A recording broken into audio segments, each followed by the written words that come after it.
Huwag yung kayong magkadisgrasyahan tayo niyan. Sinasabi ko yung madidisgrasya kayo. At madidisgrasya kayo. Hindi ako urong dito. And I said, I would stake my honor, my life, and even the presidency.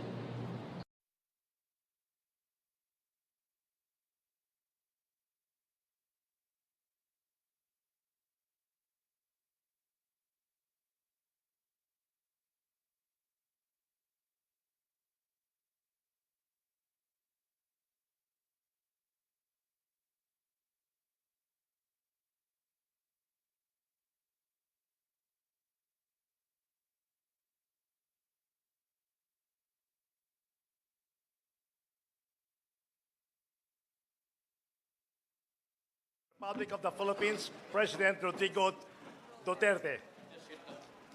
Afternoon, sir.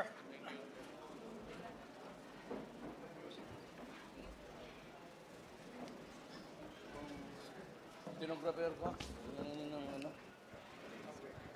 Hindi, kung ano daw yung mga tourist spots niya na damage ba raw? She can, wala mang resort. Ewan ko. Baka Ilocos. Well, I'd like to thank everybody for responding to my invitation to be here. Today, just like any other calamity or crisis that have visited the country, we are here to make the assessment and make the appropriate response. Still a question of money. I hope that we can dig deep in our pockets to come up with something to mitigate or alleviate the situation. Paningin ko naman, this is not really to minimize or maybe downgrade the damage, pero compared with what I have seen in the past, we thank God that ito lang ang inabot natin. It was not so severe as we expected it to be, because earlier it was touted that malakas rin ito, and so it got everybody worried. And I think I made the right decision when I called for a cabinet TRT, very informal. It was a time that I said the cabinet members should be here, especially those yung provinces niya. So I started to joke with Secretary Tuguegarao because he's from here, and Bebot, because the typhoon was plotted to pass by Isabela and the others. I may not be able to make the rounds of all the areas we visited, tend to do it or continue to do it tomorrow. Still about a day I can spare to go around. One is just to assure the people that government is present. And this is what I learned. This is not mine. This is to plagiarize. For the longest time that I was a local official and President Ramos was the president, it always is emphasized on us, stress that we go back to normalcy as soon as possible. So in that case, you have to make the rehabilitation, the repairs. I could see from a distance that there was only one strip of roof, I think, that was ripped off. And most of the roofs, while I was making a flyby in all of the places, wala naman masyadong natanggal. You could measure the intensity of the wind, plus of course the water, na it removes roofs over houses, over the frames. And fortunately, I could see that a lot of the houses are still there. All those minor windows and everything. So this can be discussed with Secretary Jokno when we go home, whether he has enough calamity funds to, we have to declare one, then we'll talk about the money that we can share with the others.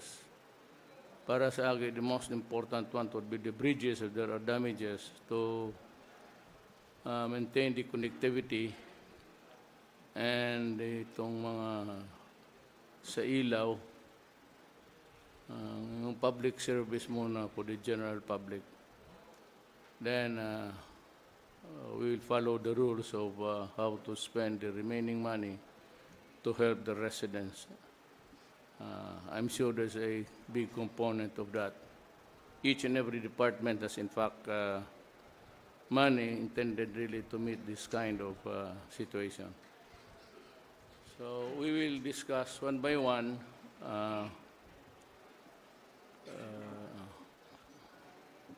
Hindi pa kami kumain, ha? Totoo lang. Baski pan lang, okay na. Pan, kape, okay ako. Totoo.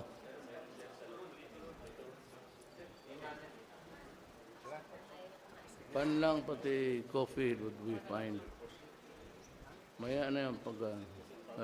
kami ni Bebot sa dormitoryo noong pag wala na allowance, kaya naubos na sa high align, putang inang yan.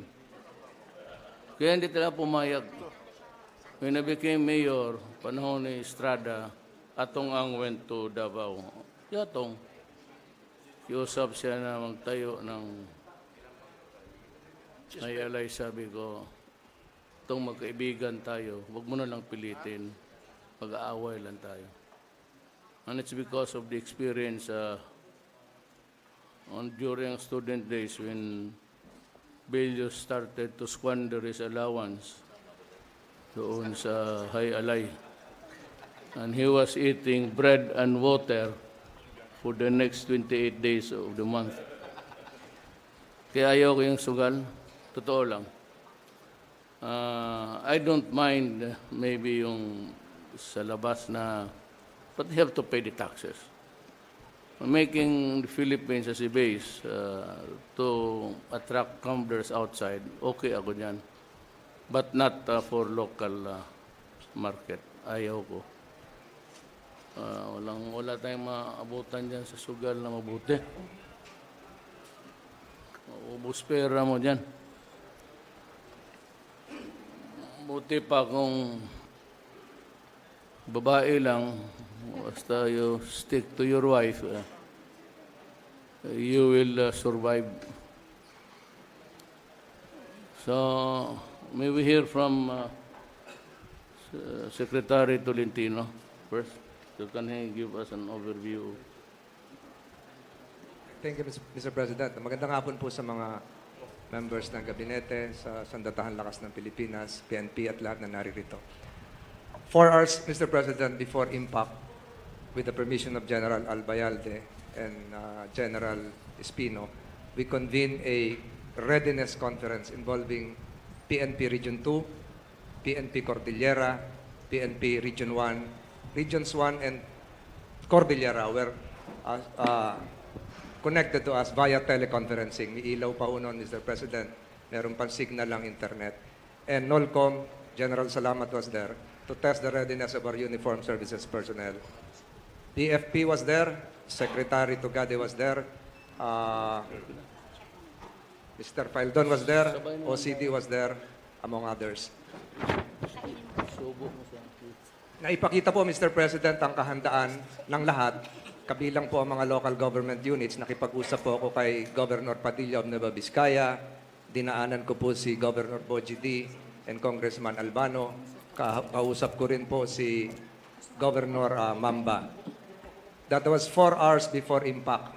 Pagdating po ng impact, doon po siguro naramdaman ni Secretary Bello, Secretary Tugade, and the rest that you sent here kung ganun kalakas ang bagyong Ompong. Without realizing the impact, ang binantayan lang po talaga natutukan ay yung pathway ni Ompong. Isabela, Cagayan, Corridor. Ang pinangangambahan po namin, Mr. President, ay kung ano mangyayari sa Gonzaga. Saan ang sabi po ay merong nagbabadyang storm surge. Meron pong 70 padre de pamilya na nagbalikan doon sa kanilang mga bahay para tingnan yung kanilang mga inaalaga ang halaman. Sa tulong po ni General Espino at ng ating provincial commander, napabalik po yon. Zero casualty po sa Gonzaga, municipality of Gonzaga. Ang point of impact po, landfall is Bagao. Sa Bagao po, Mr. President, wala po tayong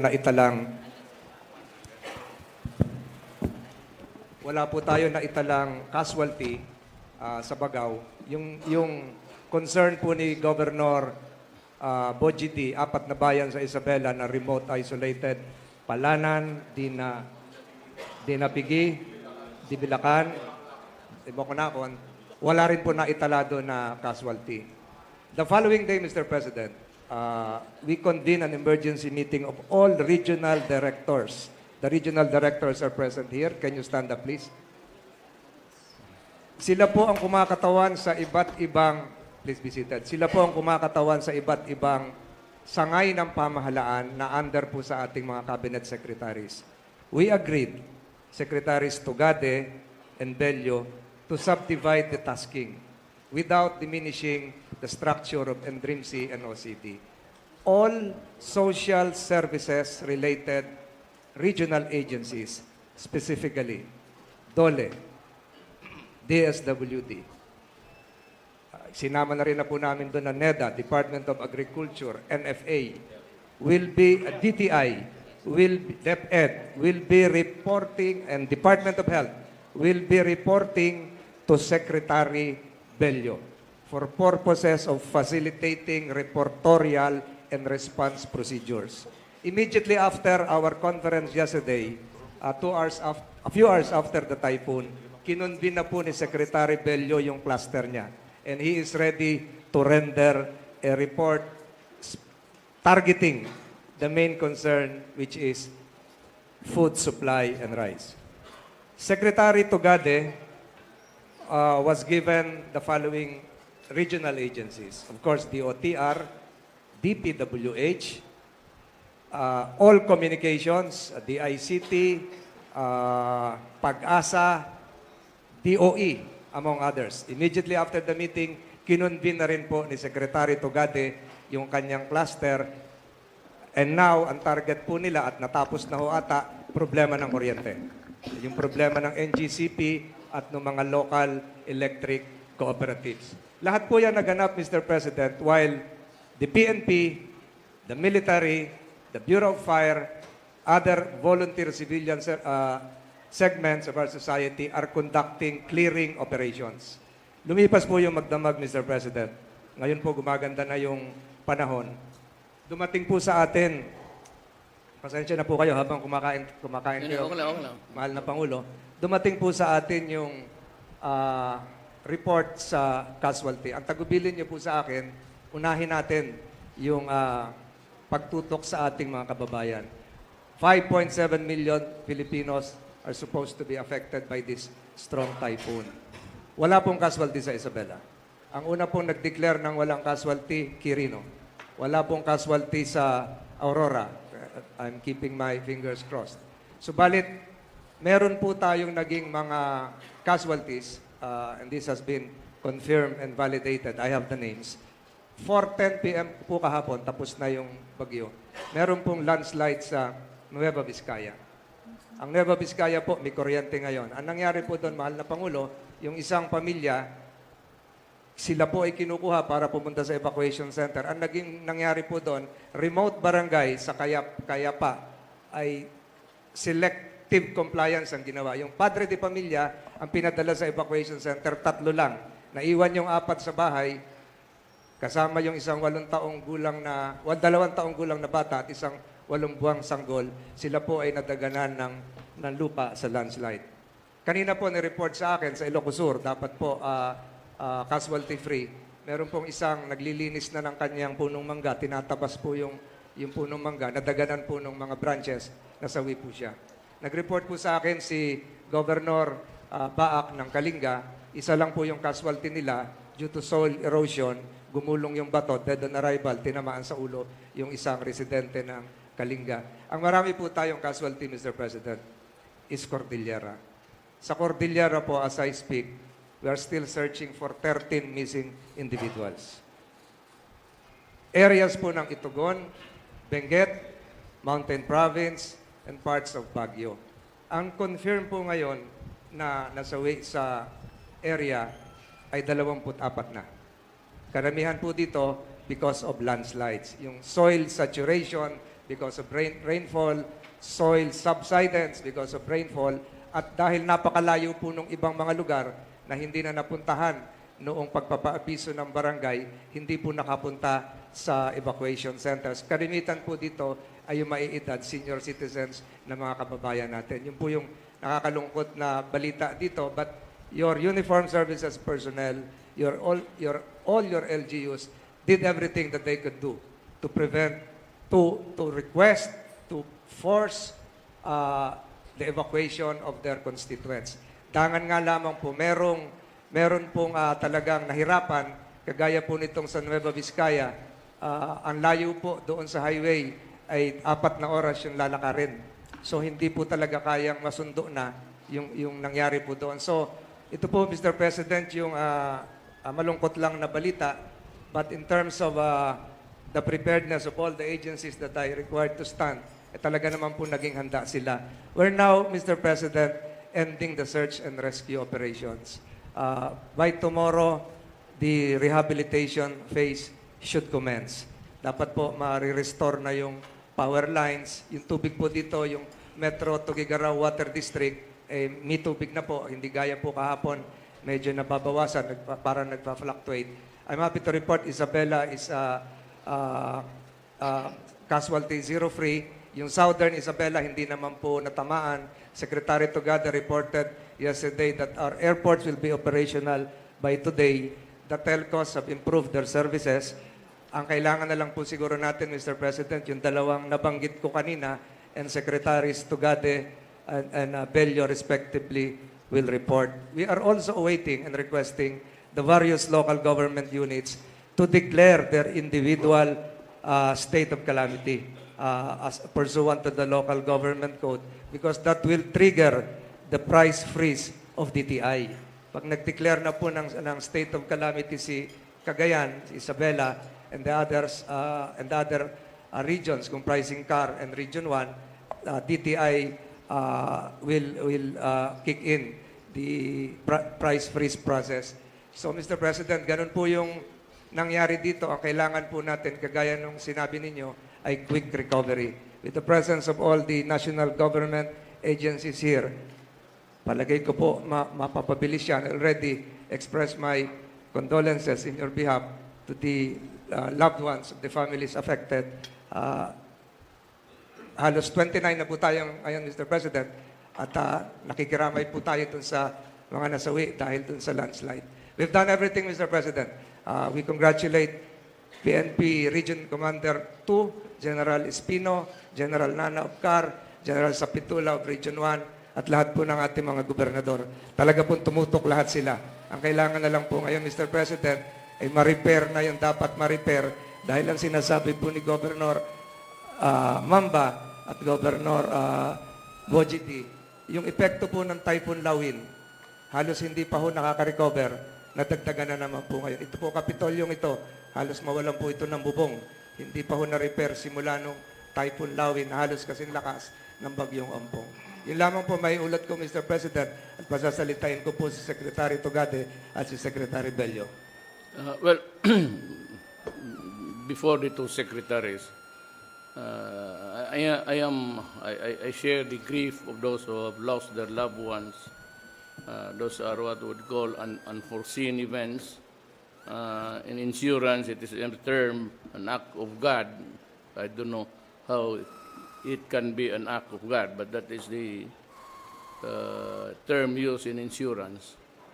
mabutit na lang we had time really to meet. Now, see the advantage of being here right at the start. I did not, well, for one moment doubt that your presence here, Secretary Bello and si Art, na taga rito, sabi ko, umuwi kayo doon at harapin natin yung problema. And I'll go there as fast as I can. So I am very pleased with the report. I would like to first to hear General Halad, then followed by Bebot and Secretary Tugade.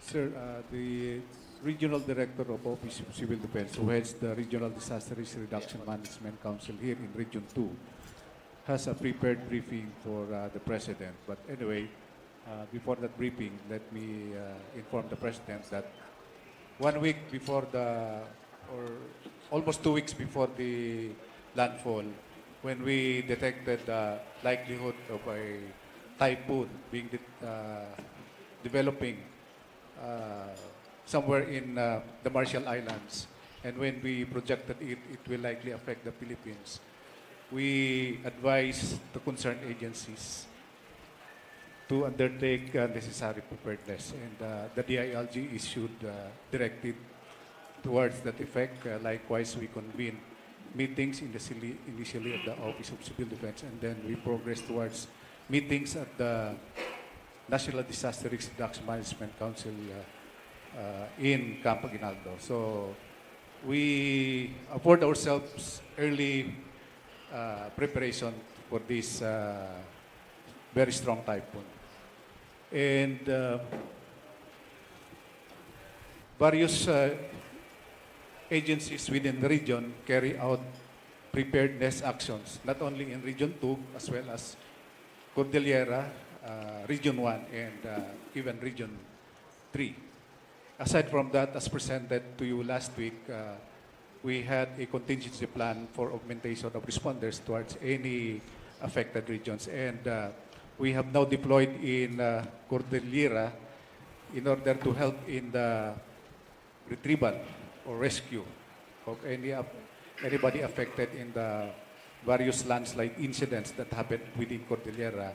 Units from the Philippine Army, Philippine Air Force, coming from units in outside of this region. So they are now helping in the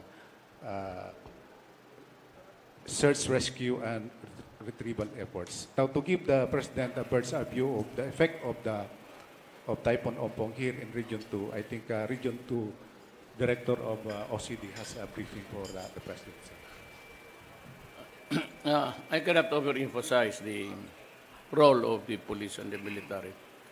Alam mo kasi pag crisis management, whatever it is, fire, flood, my experience as in the local government is that if you want an orderly fashion of managing mobilization, you need to call the police and the military. Very important.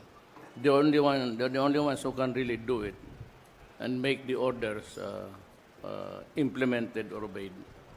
So wala kayong ano dyan, I'd like to thank the uniformed personnel of the Republic and of course the volunteers na tumulong.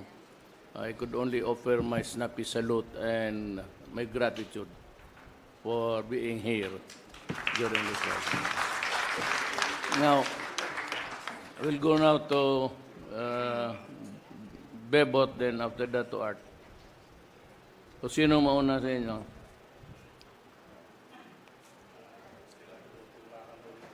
Puro man kayo Ilocano, wala man Bisaya dito. Good.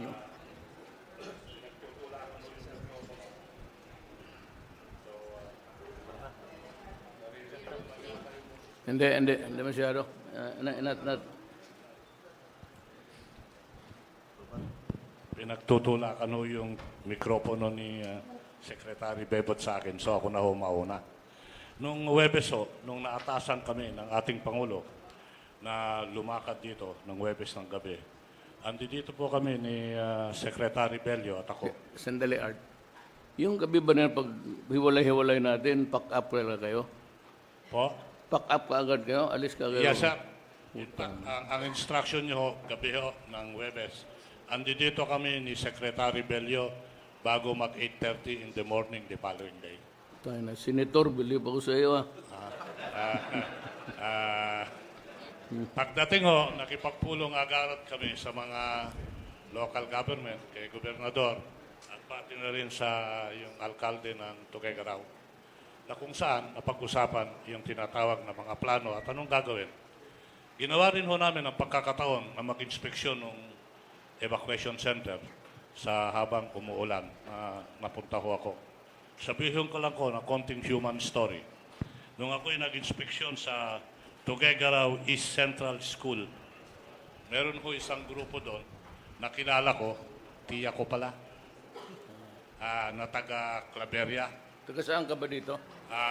Hindi ho, taga Claveria ho sila, nagpunta sa Tuguegarao. Kapitbahay namin doon sa Minanga, sa Claveria noon. And we had a very tearful recounting of Reunion. our student days, reunion. Malungkot lang kasi nasa evacuation center sila. Kung maaari nga lang, pitpiting ko ng palabas at isama ko, pero talagang ganun ho. So, na-inspection ho lahat yan. At madami hong mga pangyayari na aming ginawa ni Secretary Bebot. Nung hapon ho, naghiwalay na kami ni Secretary Bebot at si Secretary Bebot pumunta na po siya sa Isabela pagkat yun ang assignment niya at ako'y naiwan sa Cagayan. Dumating ho yung bagyo, mga 8 o'clock nung first landfall. Akala ko kaya kong lumabas, Mr. President. Inumpisahan ko inspeksyonin dapat yung airport saka yung mga pantalan. Bakit airport saka pantalan? Because no-brainer ho yan, kailangan ho yan for connectivity kung merong isolation. Kaya pumunta ako sa Tuguegarao Airport at nung bumaba kami doon, nakita ho namin yung airport, sira. Yung opisina, sira. Pero ang isang bahagi ho ng pagdalaw namin, yung van, pagbaba namin, umuuga. Talagang umuuga. Sabi ko, baka maging statistics pa tayo dito. Bumalik kami sa hotel at nag-monitor na lang kami. Una ho yung sa airport. Sa infrastruktura on a general aspect, aming hong napagkalaman kahapon sa aming pulong-pulong with Secretary Tolentino na minimal ho yung damage sa infrastruktura. Hindi ho lalagpas siguro yan ng mga 35 hanggang 40 million.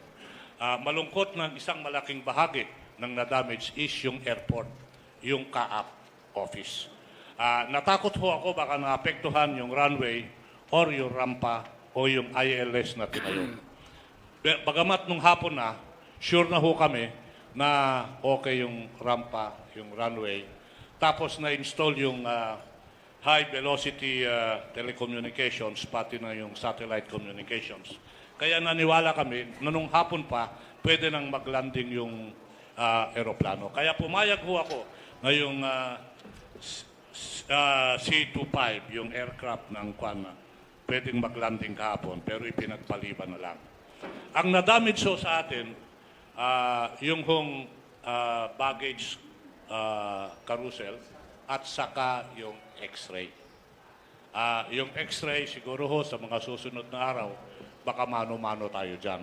Kasi nagpapahanap po ako ng una, gagawa ng X-ray, pero kung matatagalan yung X-ray, baka may available X-ray dalhin, kung hindi, i-order.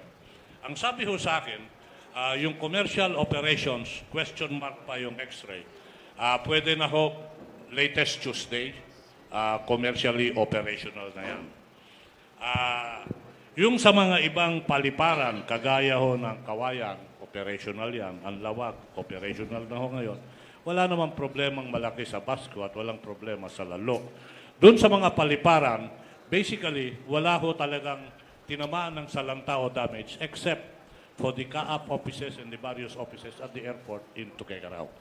Doon ho sa pagka-damage ng airport kung matatagalan, pinag-usapan ho namin kahapon na i-explore yung possibility na pwedeng gamitin yung Kawayan airport yung Kawayan Airport, sir, or yung Lalo. Pero magkakaroon ako ng parang P2P, transporting the passengers either to Lalo or Kawayan. Kung yung mga gustong magano. Ine-explore ho natin yung posibilidad na yan. Pero naniniwala ho kami kanina, sa pulong-pulong namin kaninang umaga, na hindi naman magtatagal ito. Yung kung gagamitin ng Tuguegarao, ang inconvenience ho yan, yung screening ng bagahe. Kasi talagang sira ho yung x-ray. Yung ibang paliparan is okay. Ngayon, dun sa mga puerto ho, pagsasama-samahin ko na, Port of Corimao, Port of Papari, Port of Masinloc, Port of Batanes, Port of Pangasinan, Port of Salumage, Port of Claveria, Port of Sual, base port, ito ho, basically, no damage. Anong ibig sabihin nun? Usable ho siya ngayon pag in-schedule namin. Gusto ko lang hong sabihin, Mr. President, for your information. Una ho, yung decision nyo na padala kami, sa totoo lang ho, is a very wise decision. Kasi nung nakita kami ng mga local government, andyan sila gobernador, nagkaroon sila, sir, ng talagang lumakas ang loob, laban, kasi nandiyan ang national government. Buong-buo ho ang loob nila. Napakaganda hong desisyon pagkat nakita ko how the local government works. Lalo't higit dito sa Cagayan at lalo't higit sa Tuguegarao. Handa ho sila. Maliban siguro sa isang aspeto na kung bibigyan ako ng pagkakataon, tutumbukin ko tungkol sa relief center o yung evacuation center. Mamaya ho, kung may panahon, sasabihin ko yan. Handa po sila, lalo tigit sa Cagayan kasi kaka-experience lang nila yung lawin. Ang isa hong magandang punto na nangyari dito na ipinagdiinan namin, yung tinawag kong preemptive information. Kasi dati meron ho tayong preemptive evacuation. Sabi ko, bugbugin natin ang information, preemptive din. To a point na sinabi ko, pag sa puerto, mag-stop ako ng operation, hindi bali nang murahin ako na hindi ko pinadala yung kwan. Sandali lang yan. Pero kung mumurahin ako dyan at may nangyari sa laot dyan, kawawa tayo. Ganon din ho sa mga bus, ganon din ho sa aeroplano. So, magandang kwan yun. Katulong ho at kakibat namin dyan, yung mga kapulisan at kasundaluhan. Panalo. Yung sabi nyo hong critical sila, yung kasundaluhan sa kapulisan, panalo ho. Nakita ko yung commitment nila. Kasama ko silang tuyot basa na tumitingin. But they keep the security. Minsan, hindi na nga nila ho trabaho yung mag-empake. Nag-empake pa sila. In the morning, sir, nung dumating kami, tamang-tama, merong, anong tawag doon? Parade, yung mga kapulisan. 1,700 yata yon. Tinawag ako ni General Espino at binigay yung mikropono. Sabi niya, magsalita ako dyan. At nakita mo, dahil sa presensya ng national government, animated yung mga kabataan, pati yung mga kapulisan. And they were deployed in various places where the eye of the typhoon and the other conflagration was forecast to happen. Napakaganda ho. Nakita ho natin pati yung mga tao. Pag kumilos ho yung local government, pag kumilos yung kapulisan at mga kasundaluhan, at makikita yung national government doon, sir, naniniwala ho yung mga tao. Pag sinabi nilang evacuate, evacuate. Pag sinabi nilang umalis, umalis. Of course, meron pa ilan-ilan na matitigas ang ulo, na in-address naman ng ating mga kasundaluhan. Meron ho yung 70 people sa Gonzaga na ayaw umalis. Nagagalit na nga si Secretary Tolentino. Sabi niya, pusasan mo na yan, buhatin yung palabas. Mga pinsan yun ni Bebot.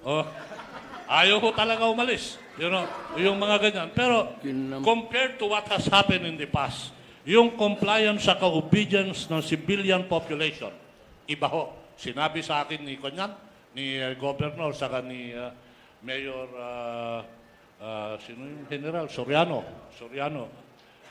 Maganda ho yung samahan. Sana ho yung experience na ganyan can be replicated all over. Kasi nakikita yung epekto ng samahan ng LGU, yung populasyon, yung kapulisan, yung kasundaluhan, yung national government, pag nagsama-sama, ay, kaya nilang ibsan yung mga problema. Sabihin ko na rin ho, eto gusto ni Secretary Berna, magugustuhan niyo ito. Kasi nung may problema ho sa Tuguegarao at kinausap namin yung mga private airlines, yung Cathay Pacific ho, saka yung Philippine Airlines, yung Cathay Pacific, antemano nung kausap namin, sabi niya, we will fly what we call military, Cebu Pacific, sir, ha? Hindi Cathay. Thank you. Gusto ko na, sir, pumunta sa Hong Kong. Mas maganda yata ba aside sa Hong Kong? Kinig lang ako sa iyo. Sir, antemano, sabi ng Cebu Pacific, we will deploy what we call missionary flight. 70 passengers capacity. Ano ibig sabihin nun? Feeder routes yan. Pwede hong ilagay equipment, tao, relief good, ilalagay doon pag-operate. Hindi ho nagpatalo yung Philippine Airlines. Nung sinabi kong yung Philippine Air Force magpapadala na ng kwan, sabi ng Philippine Airlines, kami magpapadala ng PAL Express. In other words, you can see the trigger of support even by business. Ganun din ho yung nangyari dito yung mga malalaking bus company na kung saan kinausap namin at nakikipagtulungan. Huwag kayong mag-operate. Nung patapos ho yung bagyo, tumawag pa yung iba sa akin, saan kami tutulong. Napakaganda hong pangitayan. I have to underscore this because this is what I experienced, this is what I saw. There are two items, Mr. President, if I may, that we should look into in the medium term and in the long term. Una ho, yung tinatawag natin na evacuation center. Yung mga evacuation center ho, mga eskwelahan, parte ng simbahan, mga patio. Sir, dala-dala ng mga nag-evacuate, yung mga kaldero, yung mga paglulutuan. Baka pag may mangyari pa dyan, pagluluto dyan, magkaroon pa tayo ng conflagration dyan. Kailangan sipatin natin yung istruktura, polisiya at pamaraan sa evacuation center. Kung evacuation center, kailangan secure. Evacuation center, hindi lang ho naman, Mr. President, sa bagyo. Baka sa gera yan o sa putukan, kailangan natin. So kailangan, tigyan ng matinding pagsilip upang we will really have an honest-to-goodness evacuation center. Kompleto. Merong lutuan, may kubeta, may tulugan. Kasi yung nakita ko ho, sir, hindi ho maganda. Hindi ho maganda. Lalo na naka-cramp up sa mga eskwelahan. Pag hindi pa nag-uwian yung mga nasa evacuation center ngayon, wala na naman, ma'am, pasok yung mga eskwelahan. So, there is a trigger, and this has to be really seriously looked into. Ang pangalawa ho, nakausap ko naman yung mga kasamahan natin dito, hindi naman ho pagbibintang.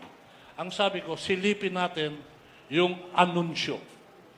How we communicate, signal number 4 or signal number 3. Nandoon tayo sa isang meeting na kung saan nag-uusap tayo dito, signal number 4. Tignan mo yung television sa likod mo. Ang nakasulat, signal number 3. Pag-aasa yung tao dyan at matulog yan at signal number 2. Baka pagkising ng umaga yan o hindi na magising, nalunod na yan. In other words, we have to design an integrated spread and national spread of news related to the crisis. Be it a storm or a conflagration, para nung ganon, handa. Kaya hindi bali nang, sabi nga sa English, it's better to over-communicate than not to communicate at all. Kung meron hong isang nakatulong dyan, in addition to what I said earlier, it is the over-communication. It is what I call the preemptive communication.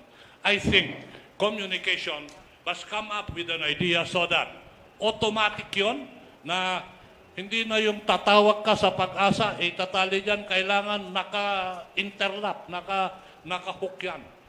Because in that moment of time, you say real time. And the absence of real time in the implementation of valid and sound communication could be fatal. Yun po yung dalawang natutunan ko ngayon na dapat bigyan pansin at pagtuunan natin ng pansin. We care for our people. We want to save lives. Sabi ng boss, sabi ng ating Pangulo, ang marching order niya sa atin na pinarating kay Secretary Tolentino, save life. Yes, sir, we will save life. And one way of achieving that save life are the two things: the evacuation center and the communication. Making the presence of national government felt on-site, on real time. Mr. President, nagpapasalamat ho kami ni Bebot saka ni Tolentino. Kung hindi nyo kami pinadala dito, wala kami experience. Ayaw mo ninyo noon.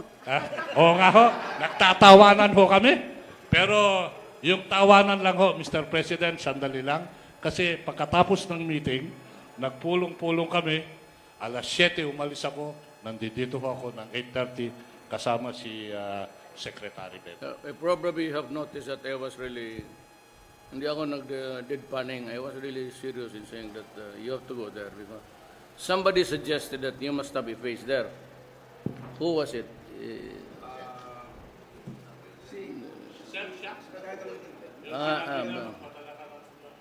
Pero siya hindi ready magpunta dito. Oo. Sabi ko kayong dalawa. Ikaw, well, hindi tamad ng Ilocano. Totoo lang. Ngayon, para hindi na makalimutan, Art, there's really a problem sa X-ray because, it's being used every day all over the country. Most of the airports have that. That is a very critical component sa security.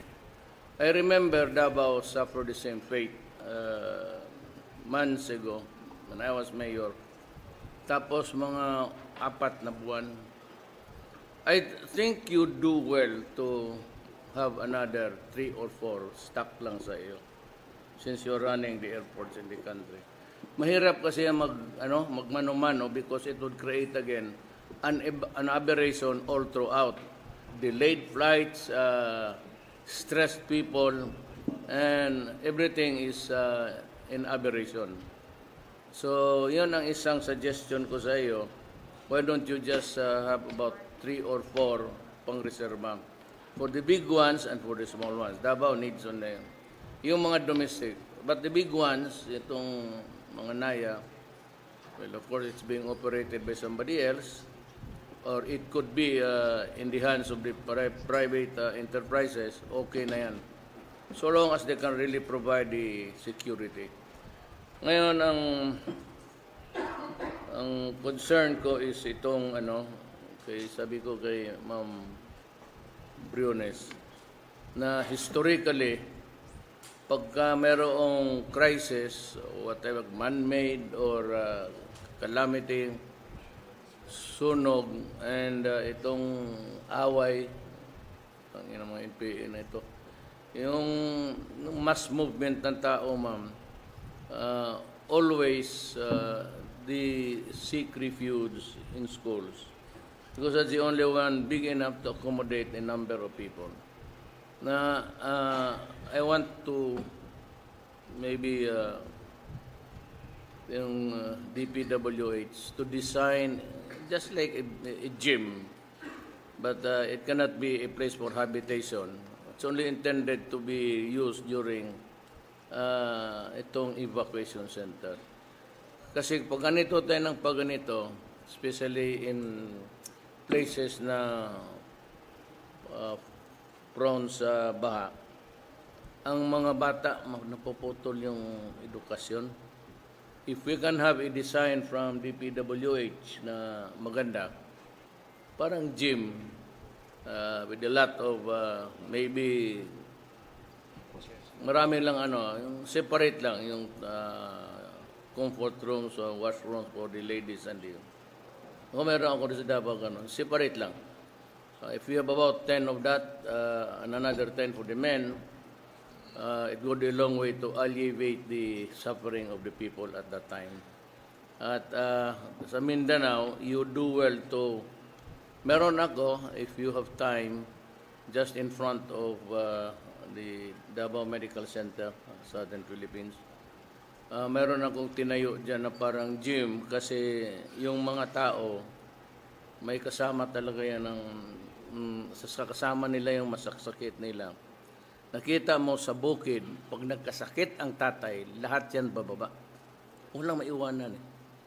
That's how miserable life is in the mountains. Pag nagkatrangkaso o whatever, for any reason and they have to go to the hospital, dala yung pamilya, and the problem is, nandyan lang yan sa ilalim ng kahoy. So one day, I invited about 5 millionaires sa Davao. Tapos nag-usap kami, sabi ko, kumain kayo ng husto, gastos ko to,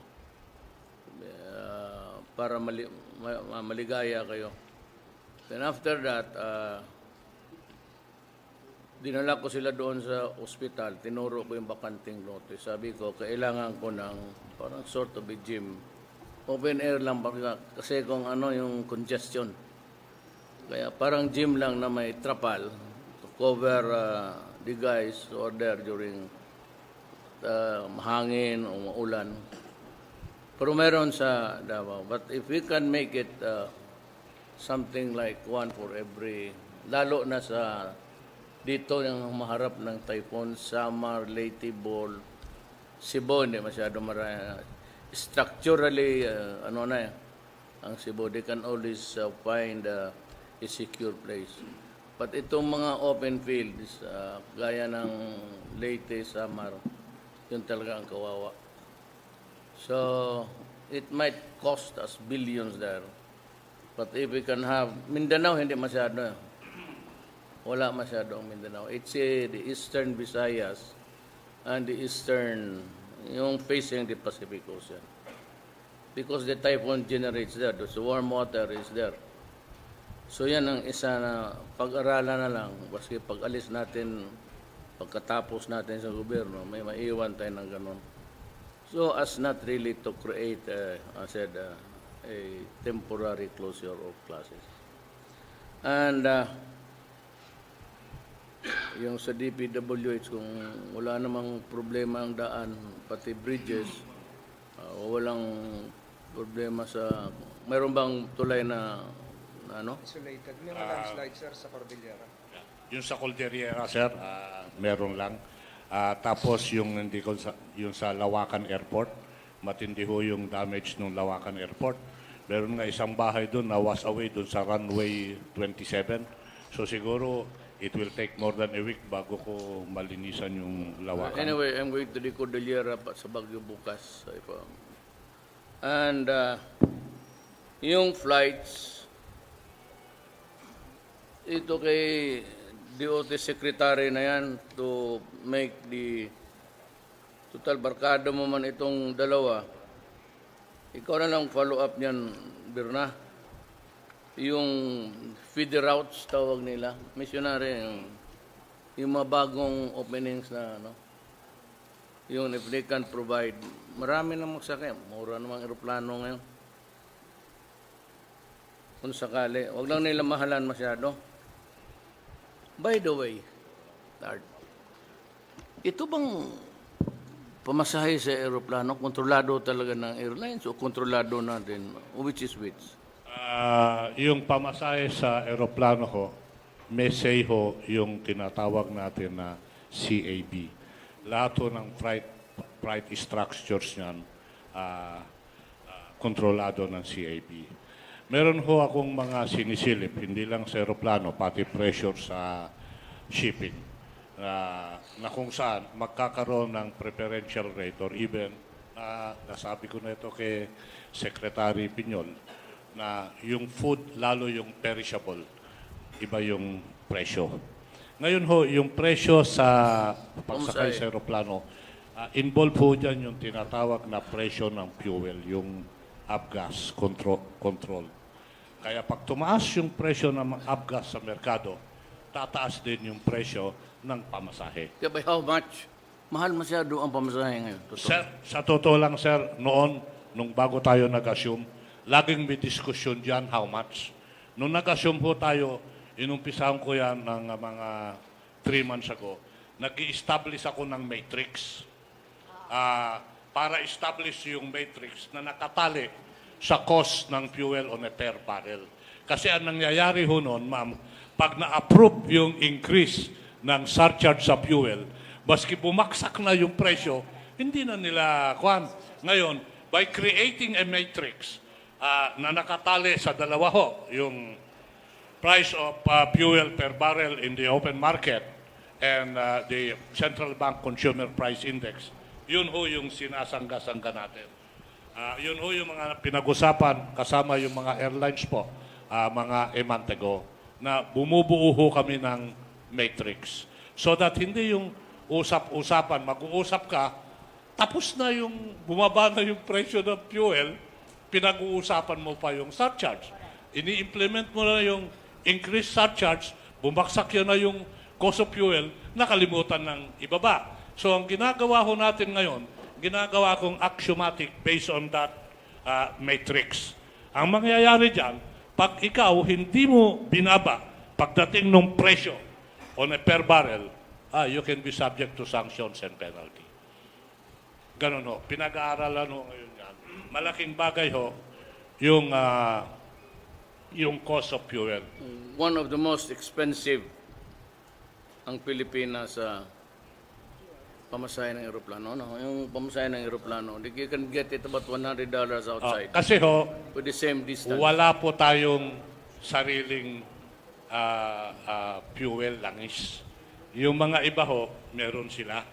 Kaya yun ho yung malaking advantage nila. Sana ho, kung meron tayong sariling langis, makakalibrate mo yan. Alam mo, that has to be explained always to the people. Na they would like to compare the Philippines to post-war era, yung after the World War II. While nations were really busy rebuilding their infrastructures and the economy, meron kasi isang bagay na binigay ng Diyos sa iba na wala tayo, and that is fuel. I don't know how it would Secretary Pernia would compute it sa GDP ang oil. How much do you think would yung imports? Yeah, just to run the country because everything is run by fuel. The machines that kulang our imports of oil for our fuel needs, our energy needs are siguro easily mga 80%, mataas ang natin requirements, import requirements. I cannot. Can you explain it to me again? Ikaw lang. Mr. President, good afternoon. Yung pong tungkol sa oil, everything na oil requirement po natin is imported. Yung po sa power, kung sa power po, I think 50% is dependent on oil and 50% are already sa atin po, indigenous na po natin. Renewable, malampaya, and yung coal. Po. Pero yung others, yung oil, katulad ng mga ginagamit sa mga cooperatives, all imported po ang ating oil.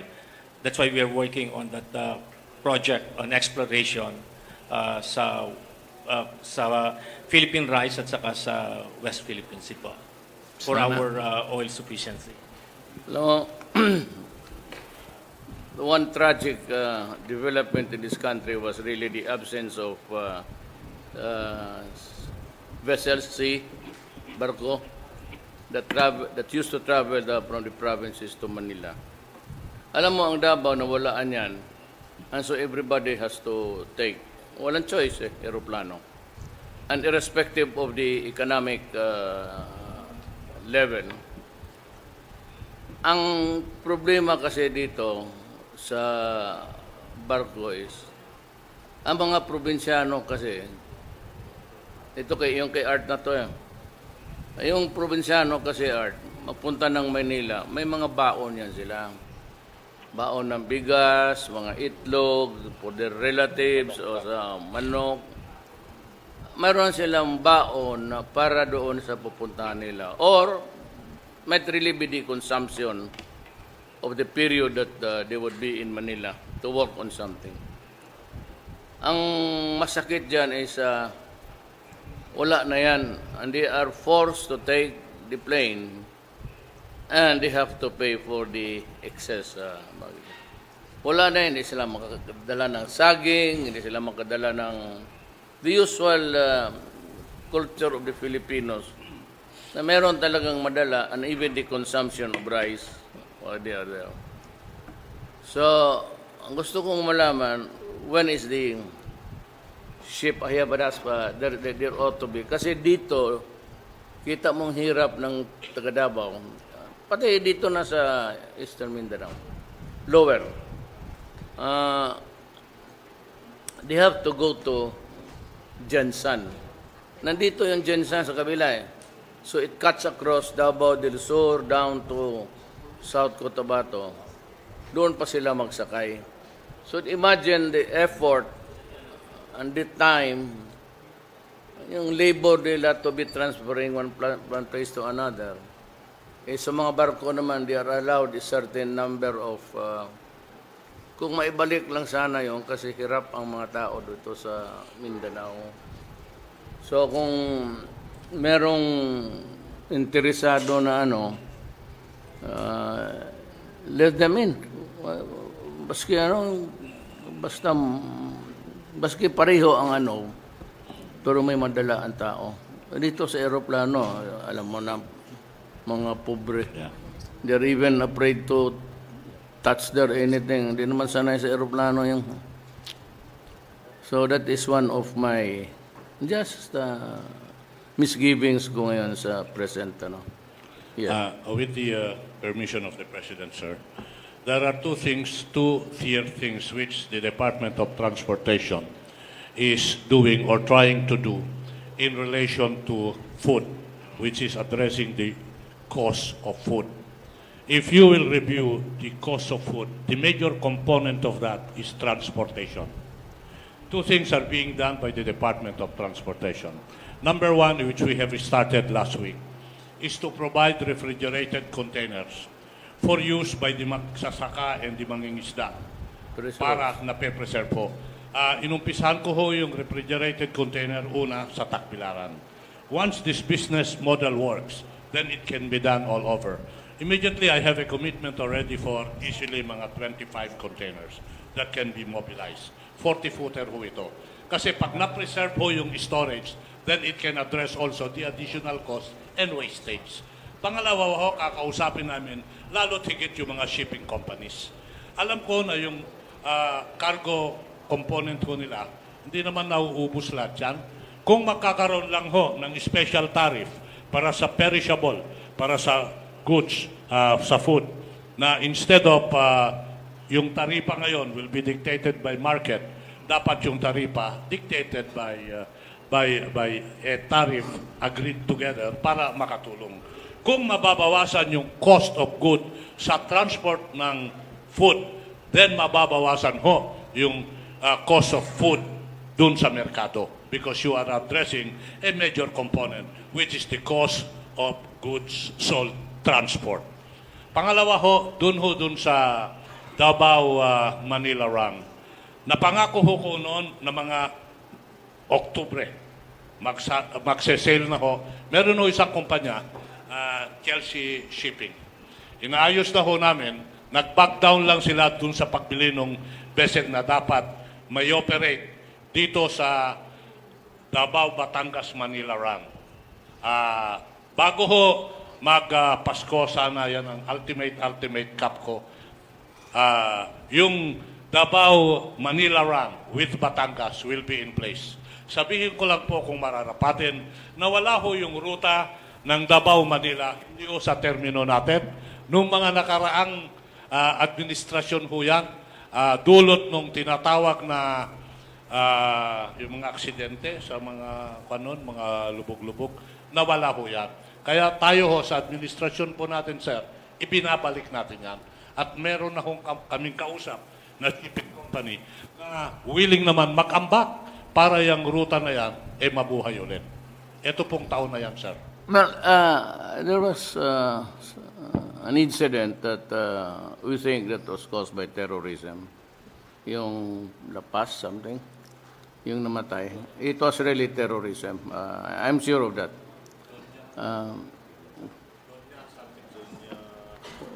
Well, but that is the job of the law enforcement. Total may ano man ito. Otherwise, I do not think that there's enough work for the maritime police. Wala silang barko, wala naman lahat. So they might as well continue with the vigilance and surveillance dyan sa mga pantalan. There ought to be somebody there sa perimeter outside.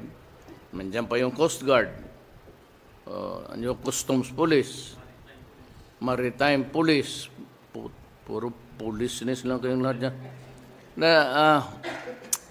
No, if talaga, I'm sad for my, medyo malungkot lang ako bakit ganon. So maybe if there's a need for me to reassure them, or if I can give something like an incentive to the vessel owners, you might want to schedule a meeting with them. So tanungin ko sila, what would be the most appropriate steps that we can adapt so that you can continue flying the route of Davao sa Batangas. Kailangan ng tao eh. There's something there that is not for the people. And there's something wrong there. Ang airlines kumikita yan. They have to go to Jensen. But for the small Filipino, there's something terribly missing there. So we have to correct that. I have to insist on correcting it because it is not good. It's not working for the benefit of the people. Sunduhin ko po yun, susunodin ko yung sinabi niyo, Mr. President. In fact, kaya ho napasok yung ruta na Batangas kasi nga to add profitability to the route. Ang sinasabi nila, pag direct Davao, Manila, baka kapos. Ngayon, kung lalagyan ho natin ng insentiba yan o mga kwan, baka matuloy ho yung rutang diretso, Davao, Manila. But I will explore that with them, Mr. President. Yes, I think that bomb there's one that was planted there, it's a refrigerator, but I say this can all be avoided if those guys there on the ground will start really working with their vigilance focused on danger. Mr. President. Total, walang makarga dyan kung ayaw nila. Tama po yung project ninyo na ibalik po yung barko, biyahe ng barko, Davao, Mindanao to Manila. Nawala po yan kasi po nung pumasok po itong low-cost carrier, na bumaba po yung presyo ng eroplano. Nung bumaba po, dahil nilalabanan po nila yung sa shipping, hindi po nakakuha itong shipping, hindi nakasustain. But that was the time na bumaba naman po yung airline rates. Ngayon na wala po itong shipping na ito, yung rates naman po ng airline ang tumataas. So tamang-tama po, kung may babalik ninyo yan, mapipilitan na rin po kayo na ibaba yung presyo ng sa airline. Ganito na lang, let and let live tayo. Kasi kung taasan ninyo masyado, malulugi, mapipilitan naman ang gobyerno. So, we can always strike a happy balance there. It's not really intended for profit, but if you can help, just maintain the equilibrium there wherever it is para kumita kayo. Now, kung ayaw nila, tawagin mo lang yung swag sa Navy. Pabutasan mo na lang yung barko o kaawa kasi, maawa ako sa taga Davao na so that's why the international, the terminal there sa overland, punong-puno, kakaawa tapos walang matulugan. By the way, yung sa, sino ba nito sa appropriate sa iyo siguro, ma'am, na yung kama, yung kasi tawag nila anong yawa. Kat, may Bisaya, ayan eh.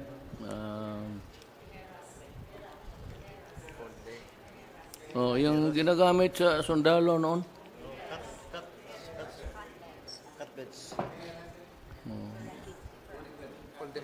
Yung mura man lang yan, ma'am. Yung yung sa nakikita ko sa isa pati sa Davao. Pinapatindig ko yung mga yawa nan, mga lalaki pag may bata, mindig kayo. Tapos nagbayad na sa uli ko yung pera mo. Para di awa kayong babae tapos nakaupo itong mga putang inan to nakahiga. Yung malaki, ang gusto ko, libre na lang para walang masabi. Ang priority is bata, pati babae, matanda. Yan ang evacuation center din. Yung evacuation. Pwede rin. Pero ako, baski, yung dito, yung Allen Matnog, yan dyan. So, may mga while having to wait or yung may mga disaster, may mga typhoon, ang mga tao matulungan. But this has to be given to an agency that would really take care of the beds. And second is that wag pasukan ng sindikato. Mahirig ang Pilipino dyan. Na pagka ganon, maghingi pa rin ng bayad, sabihin wala, taguin lang. Ganon yan eh. Yun ang dapat na isali doon sa statistics. Yung mga crowded places lang, it works hardships to.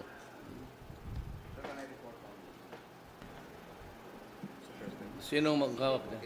Idagdag ko lang po, sir, yung tanong niyo po kay Secretary Tuguegarao kanina tungkol po sa mga tulay. Siya po yung in charge na mag-coordinate po sa ating sa DPWH. The Regional Director of DPWH is here.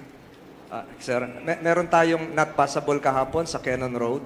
Meron din sa Camp 5 sa Tuba at yung sa Dalton Pass. So, na-address na po yun.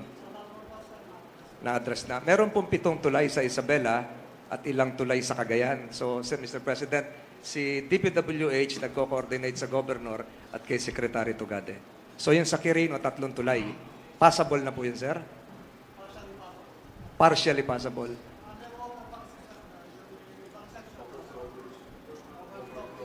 Nag-overflow. Ganon din po sa Cagayan, yung Chico River. So yun po yung tanong niya, Mr. President. Pero si DTI, have you... Structural damage, overflow lang. Ibig sabihin, pag nawala yung tubig, ang assumption, magagamit. About DTI sa presyo ng pagkain, sir? Thank you, Mr. President. Actually, yun ho talaga yung concern. So, the day before at saka yung this morning, the day after, meron ho kaming nakakalat pa rin na yung monitoring. So, ang summary ho ng report natin, yung supply ho, sufficiente. And therefore, yung presyo hindi nagbago. Yung within SRP natin na na-report nung Biyernes, yung pa rin ho yung presyo ngayon pina-check ho namin this morning. Para nga ho, talagang ito yung aftermath. Kasi baka mamaya, in the day before, within SRP, the day after, biglang tumaas. So, kalma, ano ho tayo doon? Normal po ang presyohan doon. At saka ang supply po kasi, isa rin pinagaranti namin yung the day before, kung sufficient yung supply in this area pa lang. Ang talagang average yung inventaryo ng mga produkto dito, 2 to 3 weeks. Pero may mga kumpanya, dahil para sigurado sila, lalo na pag ganitong malalayong lugar, they even maintain 2 months na inventory. So, hindi ho talaga mauubusan ng stocks. Kahit na, let's say, merong nabarado na kalye at may mga stocks doon sa lugar na yon. So, yun ho yung ginaranti natin. Ang kailangan lang po natin, boss, masigurado yung NFA rice, yung availability, yung from the warehouse, dahil nakakalat po ang ating murang bigas sa mga warehouse ng NFA, kailangan hong lumabas sa palengke para ho hindi magkaroon ng pag-alala na may kakulangan dahil marami naman hong bigas. Yun ang hinahanap din ngayon na siguradong present yung ating 27 pesos at 32 pesos na bigas. Ang kasunod ho naming tinututukan ngayon yung construction supply. Yung presyo, as of today, walang pagbabago versus 2 days before, yung babago magbagyo. Ang dun po sa NFA rice, idugtong ko lang po, textan po kami nila Sec Money kahapon, tsaka ng NFA, para ho yung nilagyan namin ng additional outlet sa NFA rice, hindi lang sa palengke. Kinausap po natin yung Supermarket Association, yung sila Stephen Kuwa. They can carry the NFA rice na mura. Kailangan lang ng MOA. So, ibig sabihin, yung tao natin, hindi napipila sa mga palengke. Pwede rin sila sa mga groceries. Ito yung mga hindi malalaking supermarket. Yung mga regular groceries, may association yan. So, yun po yung isa. Pangalawa ho, pagdating doon sa palengke, di ho ba ang report sa atin nung mga nakaraan sa bigas, pumapalo, dapat ang average ang regular at well milled, 39 pesos at 42 pesos. Regular well milled. Ito ho yung commercial rice, hindi yung NFA rice. Nung nag-institute po ng SRP si DA, nung nagmo-monitor po ang DTI, tumutulong ho sa DA sa pag-monitor, napansin ho namin na nawawala yung regular and well milled. Parang lahat ng bigas nagsisimula sa mga fancy. So ito yung fourth. Kaya nakikita natin ang mga consumer, kaya ang nakikita yung 44 pesos, 45 pesos pataas, up to 50 pesos. Kasi yung regular well milled ang hindi ho naging available. Kaya ho kahapon ho during yung mismong bagyo, nandun ho kami sa Manila, yung kino-coordinate ho namin ngayon with the LPCC, pinakausapan natin ng local government, itong mga local price coordinating council, at saka ho ang NFA, meron silang power mag-cancel ng lisensya ng mga grains retailer, yung mga tindera. Parang sasabihin ho natin, kung magtitinda kayo ng bigas at ang ititinda nyo lang yung fancy rice, ika-cancel namin kayo. Hindi, wag na kayo magtinda. Kailangan, pag nagtitinda kayo, meron kayong regular at 12 meal para may available na mura, may choice ang consumer. Yun lang naman ang inaano natin. Parating may choice dapat si consumer. Gusto mo NFA rice, sa ibang outlet yan. Sa loob ng palengke. Iba kasi ang outlet ng mga commercial rice dealer at retailer. So, pero kaya ho yun yung isang i-require natin simula bukas. Yung mga magbebenta ng commercial rice, kailangan merong regular well milled. At ang presyuhan po niyan, pwede hong bumalik sa 39 at 42 pesos. Kasi yan ho ang nagpataas ng inflation nitong mga nakaraang... Who's doing the checking here? NFA, kami po tutulong with NFA and DA at saka local government ka-partner. Kasi si local government, siya naman ang nag-i-issue ng mayor's permit. No? Yung mga mayor ho. Pagka hindi sumunod yung mga retailer, anuhan na natin. Cancel na natin yung magawa ang business permit. Governors pati mayor. Opo, marami po. Kasi sila ho yung mayor's permit. Doon naman sa NFA, sila ang nagbibigay ng license sa bawat grain retailer. O di, wag din nating, pwede rin natin bawian to require the retailer to carry yung mura. Kaya nga ho yung para masunod yung SRP ng DA na 30, kailangan available. So, i-require ho natin. Otherwise, huwag kayong magbenta ng bigas. Well, basta ma-address lang kaagad. Opo. Do not allow it to linger longer than usual kasi mahirapan na Kaya tao. ma-implement. If there's a violation somewhere in the field, kailangan Ma-implement. somebody should inform nila. Cellphone lang naman yan and we will do something about it. Sir, actually, the price of rice is going down. From 2,004 per bag, in spite of what happened here, it's now being sold for 2,000. So, parang kahit yung sa ating data. Kasi sir, umaangin na eh. Pero the harvest started. In fact, ngayon, yung mga nag-import sir na naipit yung stocks, nag-release ng bigas. Kasi naipit sila. Dahil sara na yung ani sir, in spite of what happened here. So, ang last report sa akin, sir, from a high of 25, nasa 20 na lang yung palay. And from a high of 25, Mr. President. Is that working? From a high of 25, Mr. President. From a high of 25, Mr. President, buying price ng palay, it's now down to 20, even 18 pesos. So rice has gone down now, the price of rice has gone down. It's stabilizing. 2,000 pesos per bag ang release po ngayon sa merkado. So ang bentahan yan mga nasa 42. It's going down because it's harvest season, Mr. President. Let me ask you one question. How can we maintain the prices this low for all time? Well, we have to make sure, sir, that during the lean months, what happened actually, sir, to us was during the lean months, the imported rice did not arrive. And that was what spiked the price. I have explained this publicly, Mr. President, that there was no rice shortage. It was just an abnormal situation where NFA disappeared in the market. Speculators stepped in and increased the price of rice. The importation was delayed. It should have arrived July and August. It did not arrive July, August. In fact, we're afraid, Mr. President, that the late arrival of the imported rice will now affect the prices of our farmers' produce. Yun po ang fear namin ngayon. Bumabagsak na po from 25 to 18 na lang ang bilihan. How can we hurry up the importation? It's already here, sir. So, It's already here, sir. Ang sinabi ko kasi man, ako naman, simple lang utak ko. If it's this your warehouse, kung may buffers ka dito, Yes, sir. abutin mo lang sa atip dito. I want it something here. Total, kakainin mo man yan. First come. In fact, sir, the EO that you will sign will solve all of this. Pabutin mo lang ng para total kainin man. So instead of just be contacted with this buffer number, Yes, sir. raise it higher. Sir, another good news. We met after our meeting sa Campo Aguinaldo, Senator Zubiri and I met with the sugar farmers, the sugar planters.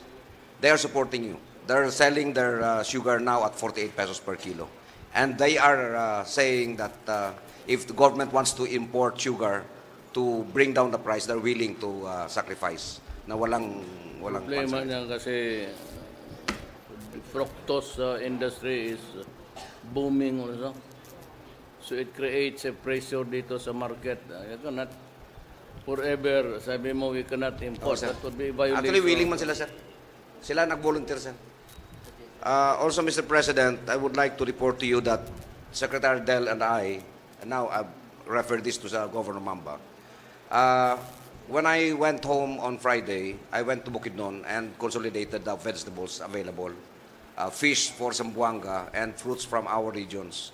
So we are ready now to airlift whatever vegetable would be needed in the typhoon hit areas. Ready na po si Secretary Del. Si Governor Mamba, sinabi na po namin. Vegetables, chicken, if need be, prutas, sagaling sa atin. We are working already, sir, with the Secretary Del kung kailangan. Bumilo, na-overripe na lang, nalata. Yes, sir. Marami doon. So kasama dyan, sir, yung manok kung kailangan, airlift ng C-130. Ang gulay, ganun din, sir.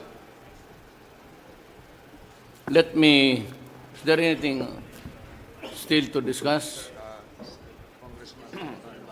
Ayo.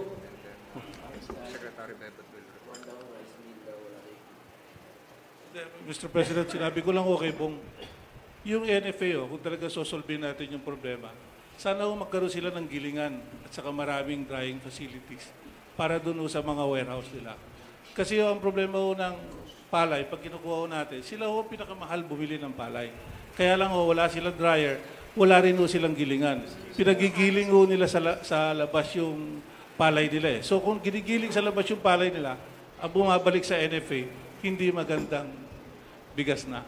So kung maari sana, kung allowed sa batas, na pwede tayong kumuha ng gilingan ng NFA, gumiling na tayo ng bigas natin, tapos tayo na mag-distribute doon sa mga palay na pinibili natin sa farmers. Galingan? Gilingan, boss. Yung gumigiling, miling, Mr. President. Galingan lagi. Ito tayo makaintindihan dito. Galingan sa amo. Kagira ba tayo dito? Galingan sa Bisaya. Galingan sa Bisaya. Galingan mo. Yun ang tama ang akin. Ako nagpa-preside dito. Galingan lagi sa galingan. So, tell me, is that feasible? Yes, sir. In fact, NFA should have drying facilities. Could you give me an estimate of the cost? Yes, sir. I will And submit. how many? Right away, sir. I will submit to the officer. Can I have it? Mr. President, In 2 days' time, sir, Mr. I will President. submit, sir. talking about yung NFA, may problema ngayon dyan, Mr. President. When I was talking with the DA people, together with DSWD, dahil kailangan ng DSWD ng bigas, Mr. President. Sabi ko dun sa taga-DA, may bigas ka ba? Sabi niya, meron ako 600. Anong nangyari? In other words, Mr. President, may problema sa NFA, yung availability of the stock. Ang problema yata, Mr. President, wala tayong leadership ngayon NFA.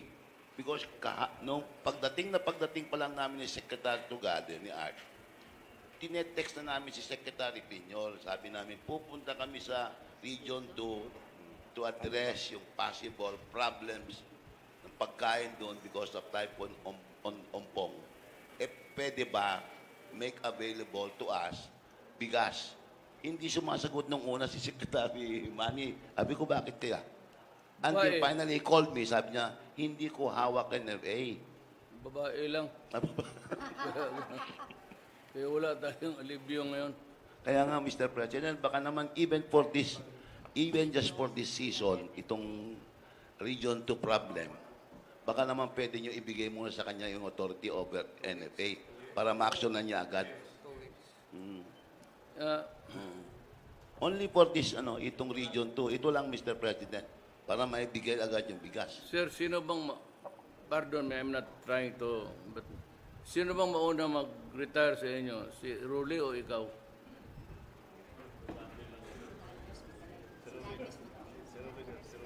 Rolly? Kailan ka, Roll?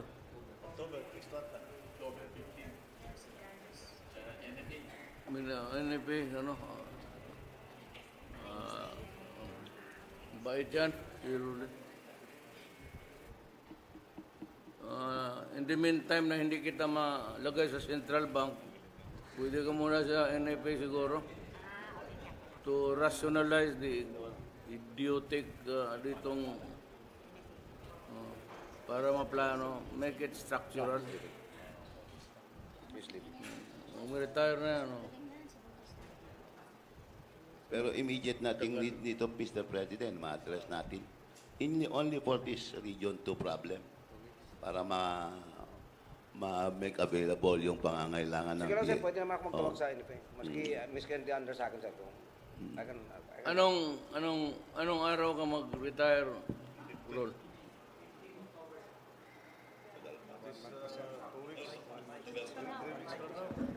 Di bali, i-hold mo lang. Kung gusto mo, balik kita sa NFA. Mag-usap lang tayo balang araw ng ibang... In the meantime, kailangan ko kasi ng tao na I've explained that time and again, so I need not repeat it.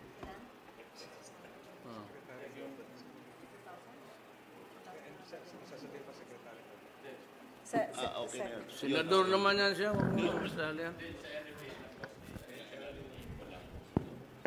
Kasi ang tanong niyo po kung gusto niyo yung mabilis na aksyon, ang doon sa huling data natin ng mga pumasok na import, kaya sinasabi natin may 4.6 million na bags ng bigas na nakakalat dito sa iba-ibang region. Pero sa Ilocos, may 14,000 metric tons. So, times 20, mga 280,000 bags yun. Sa Central Luzon, ito yung mga kadikit ng Region 2. Kaya lang dito sa listahan, wala hong Region 2. So, ibig sabihin, pwede hong maglipat ka agad mula sa warehouse from Region 1 at Region 3. Kasi kailangan available itong murang bigas. Because there is a dearth of a substantial knowledge of where the rice is kung that's why I need somebody that I can trust at masabihan ko na fix that. So, kung wala man akong ibang mailagay, si Bautista muna. Alam ko ayaw niya yung magbinta ng bigas kaya hindi mo siya tindero. Pero sabi ko na, pag-usapan na natin walang araw yung... In the meantime, you have to help the country to rationalize everything. Pero kaya na. Hindi magugutom ang tao. For the 10,000. Wala. Dapat at one time may mapa ka saan mo i-withdraw, saan mo kunin kung magkulang dito. Gano? And ikaw, I will maybe also purchase trucks. Para kung may hindi na kailangan ang local government paghanapan ng truck, ikaw na mismo. Kaya ikaw, you have to maintain a certain level of inventory. Kasi at any time yan sunog, gano'n. Yeah. Can I say something, Mr. Yes, President? please. Yeah, right now, I think NFA promised 700 kabans. And we also called the NROC in Manila. They're gonna send 10,000 food packs that will sustain already yung pangangailangan for this region. No? Pero we will still need to fill up yung stockpile namin ng 1,000, at least 30,000 kaban of rice, Mr. President. So, Pero ako, I am decided na tarification. Walang limit. Well, of course, you have to auction kung sino. Hindi naman basta lahat pumasok Kung sino yung who can bid the highest, doon natin ibigay sa kanila. I-bidding mo role public. Wala nang istorya-istorya. Kung sinong gusto may pera, mag-import ka, sige. That would really stop corruption sa yung kota-kota. Sigurado yan. Wala ka ng problema rin except to know where the stocks are and where to get it at the earliest opportunity if there is a need to reconfigure the stocks, the inventory sa country. Yan talaga. That is the historical problem dyan sa... They started with yung kota-kota, kaya ng sugar quota, no? Pag may control ang gobyerno, corruption yan. And I tell you again, for as long as there is corruption and we cannot improve on the law and order, we can never hope to rise. Even on the level of where Malaysia and Indonesia are. To reach that level now, we would need about 7 to 10 years. Yung stability ng economy nila. I don't know why, but kaya nagalit ako dyan because the first thing that I did was really to decide itong mga issues sa rice. Kaya yung nagkaroon ng first time, I ordered ako yun. Sorry to say, but they are not here. Nagkaroon ng rokos dyan sa taas, and I felt that Aquino was telling me the truth. Sabi niya, sir, magkakaroon tayo ng problema.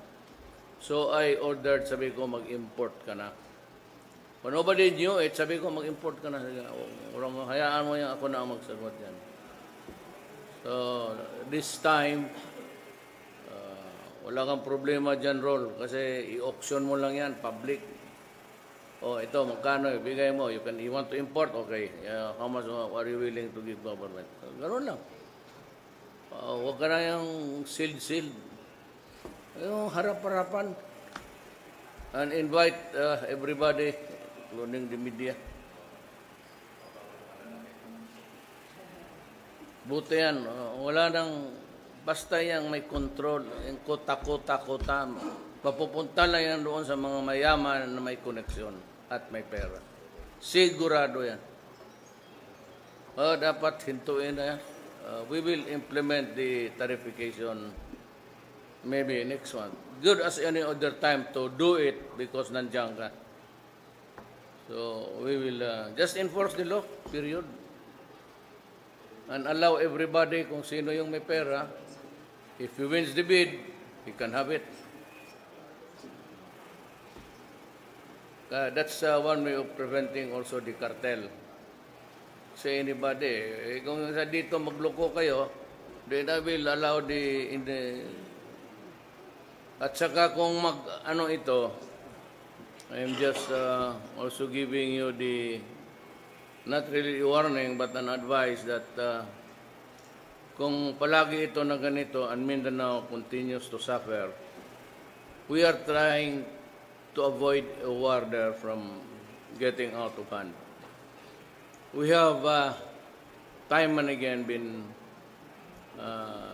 not fair to the Mindanaoans, the Moro people. And yet, because of the fighting there, it has greatly reduced the supplies noon, and added to that, yung magagandang lupa natin, pinibigay na natin lahat doon sa mga multinationals. Most of meron noon yung upland rice. Wala na kasi naubos na ng mga dole, mga plantation. I think that we have to kind of do something about it. Otherwise, kain natin yung lata. This has to stop somehow. Wala na, Mindanao, baski ano makita mong prime land, it's geared to planting of other products other than rice. We have to meet again, siguro towards the month of October to reconfigure, together with Congress. There's really a need for us to re-examine the conditions. Rice, tapos yung mining. Mining is destroying the land. Sinasabi ko sa inyo, you can borrow the chopper, yung ginagamit kong R44, or you can request the Air Force. If you go around Mindanao, it's parang tansyan nga. Nakikita ba ganito?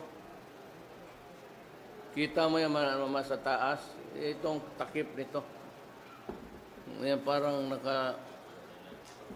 those of you who have traveled Mindanao at low altitude, kikita ko grabe and the soil erosion that goes to the sea and destroying the marine life.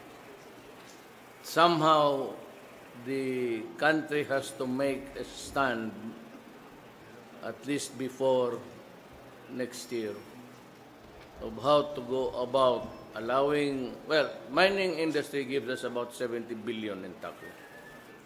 So, medyo magdi-decrease yan, but then we will save most of our marine life, yung tributaries natin, yung rivers, tinamaan ng, ay kayo, mga sundalo. You have been to Mindanao. You have seen how Diwalwal is. Tignan mo yung river ng Diwalwal. It's black. It passes through so many grids there. And the color of the water is not even brown. It's black. And it goes out to the sea. Kaya itong supply ng marine life sa Davao Gulf, it's not that good. They have to go out. Alam mo yung mga sashimi natin? Hindi na yan, ma'am, dito sa... They are not being harvested here. They have to go out to the Pacific. Sometimes that sea between boundary of Chile and noon, 4 days, balik na yan sila.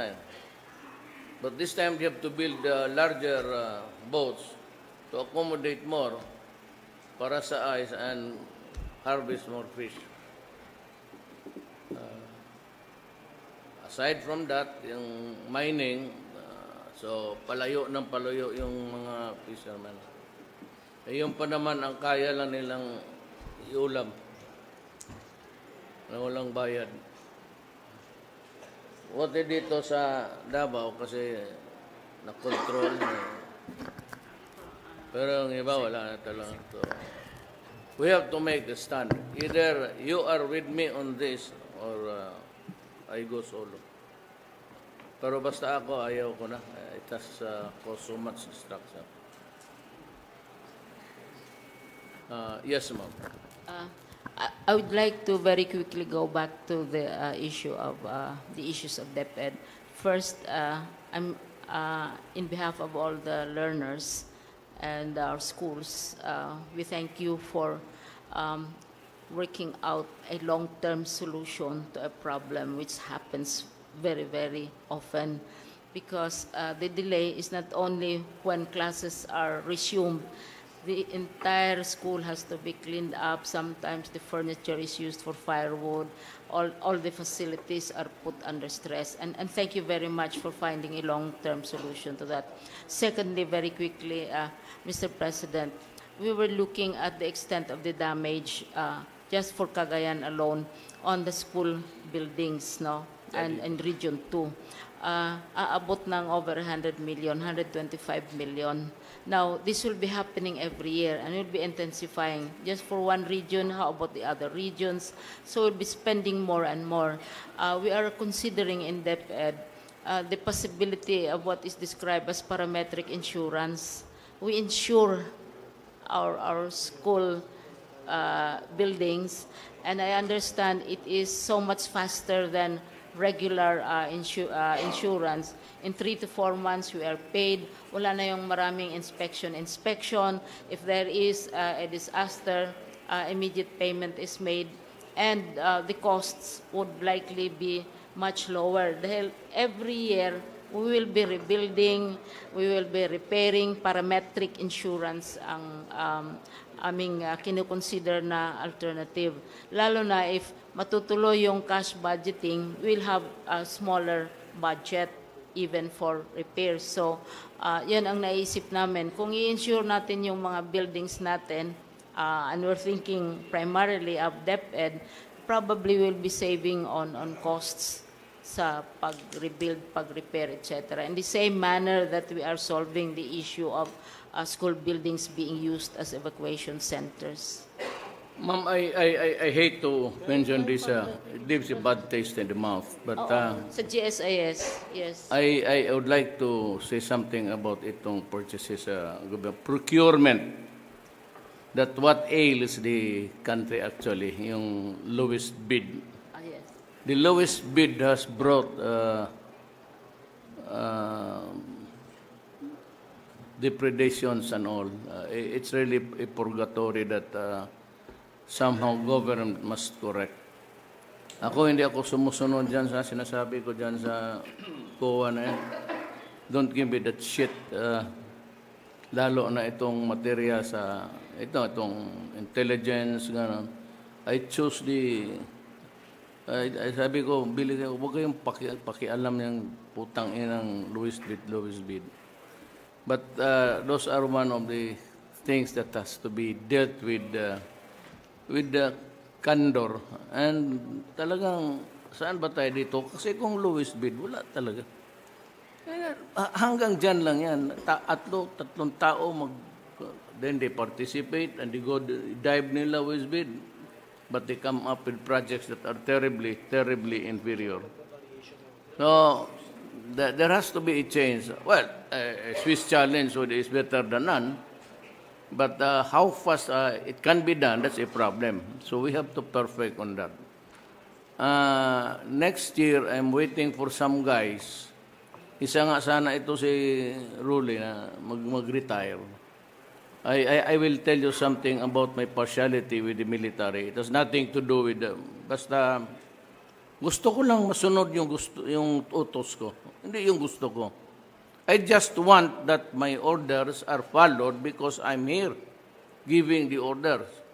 And if my orders cannot be followed, mag-retire na lang ako nito. Well, what's the use of running a country na it's full of holes? Even in the matter of, I will create a body, a procurement. I said it leaves a bad taste in the mouth to say this, but my father, during Marcos's term, was the first batch of cabinet members. My father was given the general services, Bureau of Printing, Bureau of Supply, Bureau of Supply. Si Marcos, mautak yun. Talagang sayang. You know, sabi niya sa tatay ko, matrabaho ito. But get something like, yung presyo lang, may international pricing lahat yan eh. Whether tangke de guerra o ship o submarino. Merong international price, mga traktor, kumatso. So mag-canvas ka lang.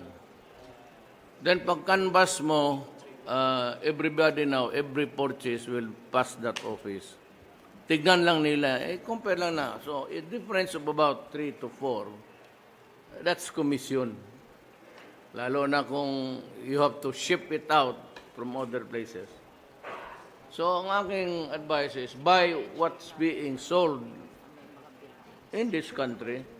Lahat naman ng traktor nandito, klase-klase. Do not choose something that's outside. Second is, yung opisina na yan, mga CPA, tingnan lang nila. Pag sabi nila itong price dito na binili nila sa province of Davao City, overpriced ito ba? Then I can call you and walang iba eh. So I have to canvass every price sa pati na butones. This will be not really super body. Just tawagin ko lang yan, checks and balances. The Office of Checks and Balances. Lahat ng purchases ng gobyerno. So malaman ko kung may nabayad, dumating ba o hindi. Para wala ng ghost deliveries, wala ng invento ng mga saro-saro, wala na lahat. I will not, there has to be a system here. I think if I can just assemble about 5 simple men who are adept sa counting and then of course audit, which is very important, we can survive. I'm just awaiting for the retirement of people from the... It's not because of anything. Since anyway, I am ready to assume any responsibility. In-assume ko na nga itong gira na akin. Might as well na, since I assume everything here, in the end, ako may yung mapipirito, because this insanity of corruption must really stop. Kasi baski anong klaseng gobyerno, carburetor o gulong, mayroon talaga yan. Maniwala kayo. Baski na ako noong mayor ako, sa bots ko mayroon talaga nakakalusot. Pag hindi, putang ina, wala itong asenso. We would never see the light of day na mga anak natin. Free education na. O free tertiary, lahat na, nandiyan na. We are embarking on no billing. Ako na ang magbayad sa ospital. Pero kung may iba na, alam mo, marami talagang pera sa gobyerno. Ay, nakuha ko yan kay Dominga. Kaya kababata ko yan. Bright boy pa. Sabi nga, alam kung hindi lang talaga corruption, marami tayong pera. Pero nawala sa ano. Ako, sanay man tayo sa wala ng pera, pero pag-ibig, marami ako, ma'am. Dala-dala ko sa aking puso.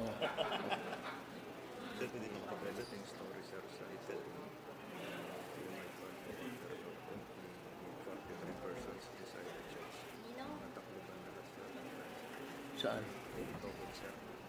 Where is that?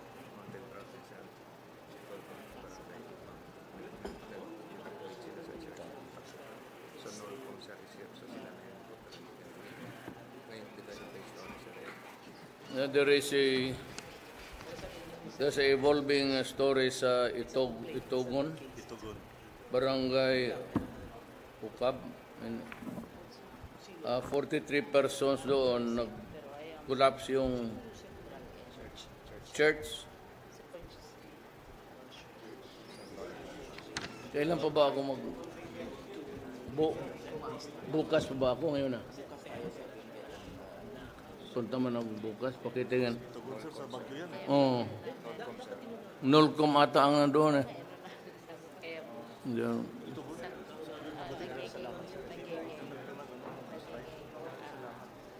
Yeah. Diyan, salamat.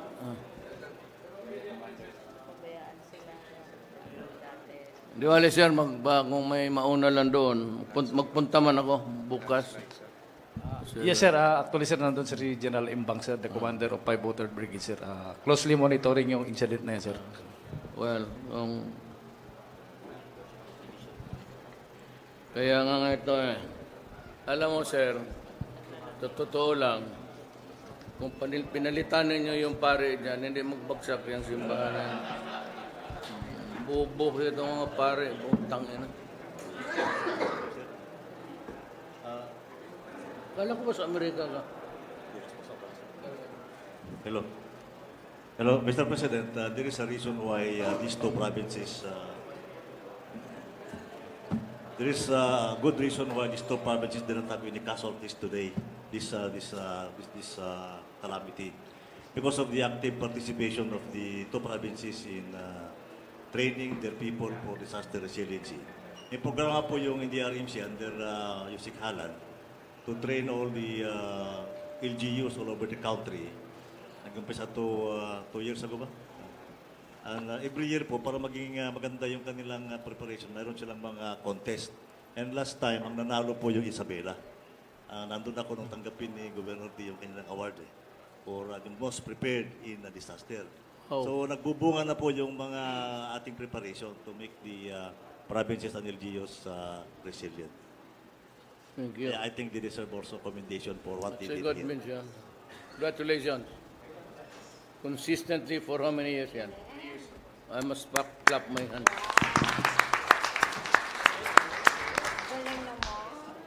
Get the beautiful girls first before the... Meron na yan. So, wala nang iba. Pupunta pa ako ng Ilocos. Same, para walang equal attention. Pabukas ako sa Baguio. I will Mr. continue President, yung urgent matter lang po, Mr. President, tungkol sa NFA. Kung hindi nyo ma-designate si Secretary Finance, talaga naman. Mapalitis pa yan. Pwede, kaya ba niya yung i-release? Action man tayo sa... So I can assure the SWD ng 2,000. Basta gagarante ang Ilonggo nga ara na ng bugas mo, ara na. Lintian. Mr. President, may suggestion lang po ako in regards sa NFA stocks. Sana yung mga inventory natin, ma-check mabuti. And plus, ma-avoid natin yung mga nasisirang mga rice. Sana may policy time, first in and first out. Kasi usually, pagka na-stock lahat yung mga rice sa loob, yung mga nauna pa rin na nailalabas, so nasisira lang yun sa loob. Yes, sana po yung first in, first out policy.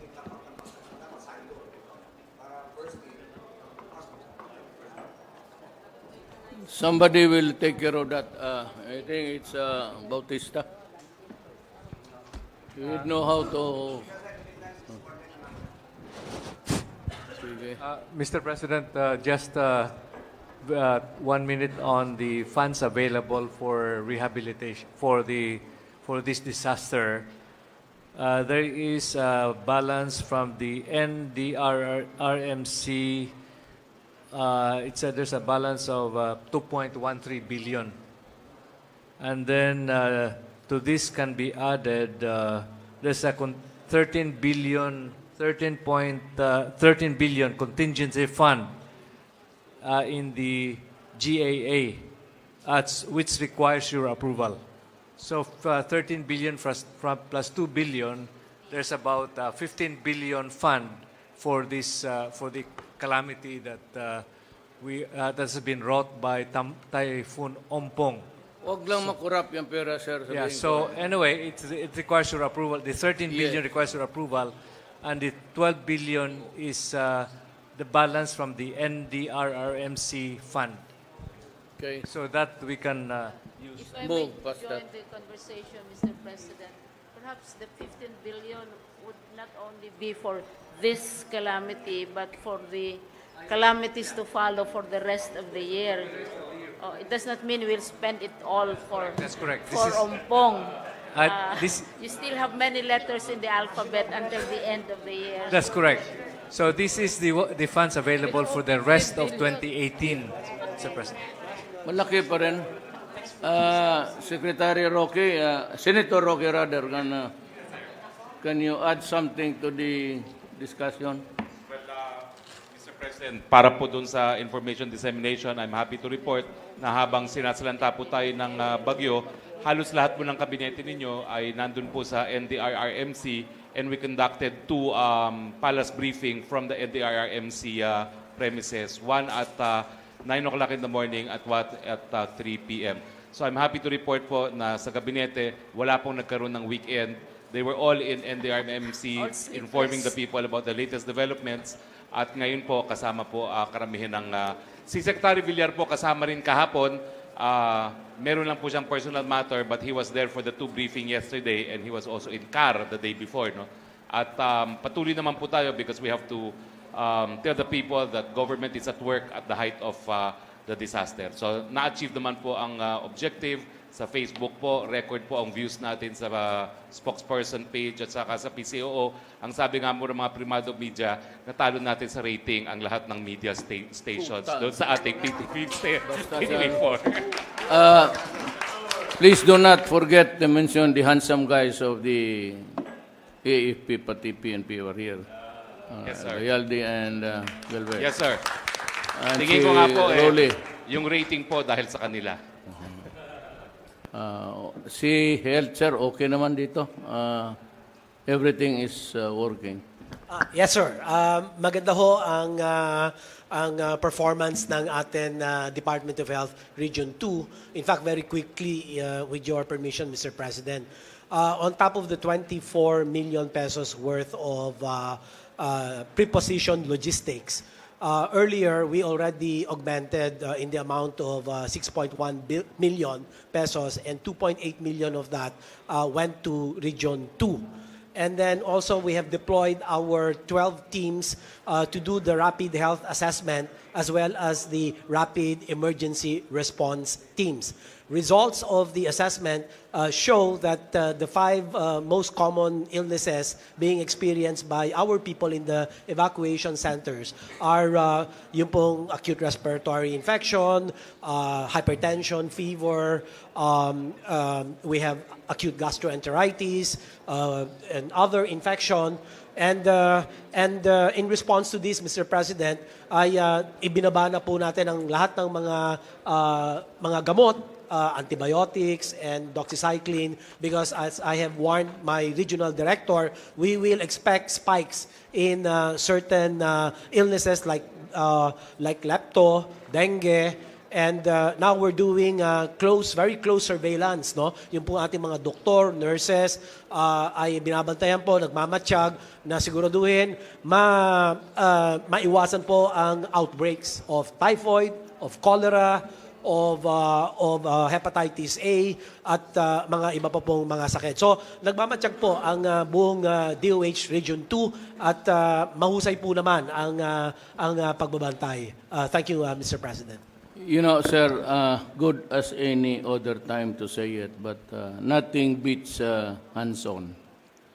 Kaya I think that somehow, how inadequate it may be, or it might be a vain attempt to do all, at least may ginagawa tayo, and pretty sure it's a nice feeling of the people that we are here with them to help. Salamat po sa lahat. Thank you.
Kasi part sa consolidation. Ladies and gentlemen, the President of the Philippines, Mayor Rodrigo Roa Duterte.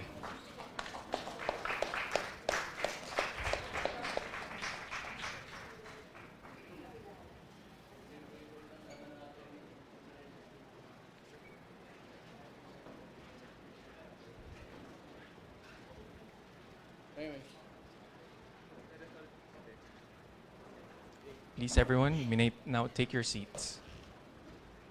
At this point, to brief us on the situation of the province of Ilocos Norte, after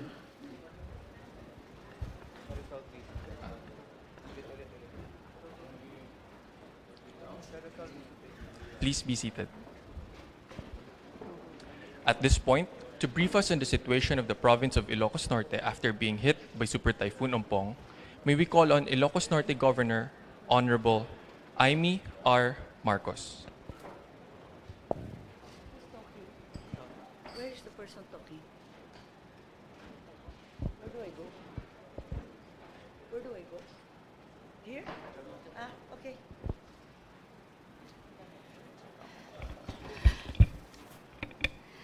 Hello.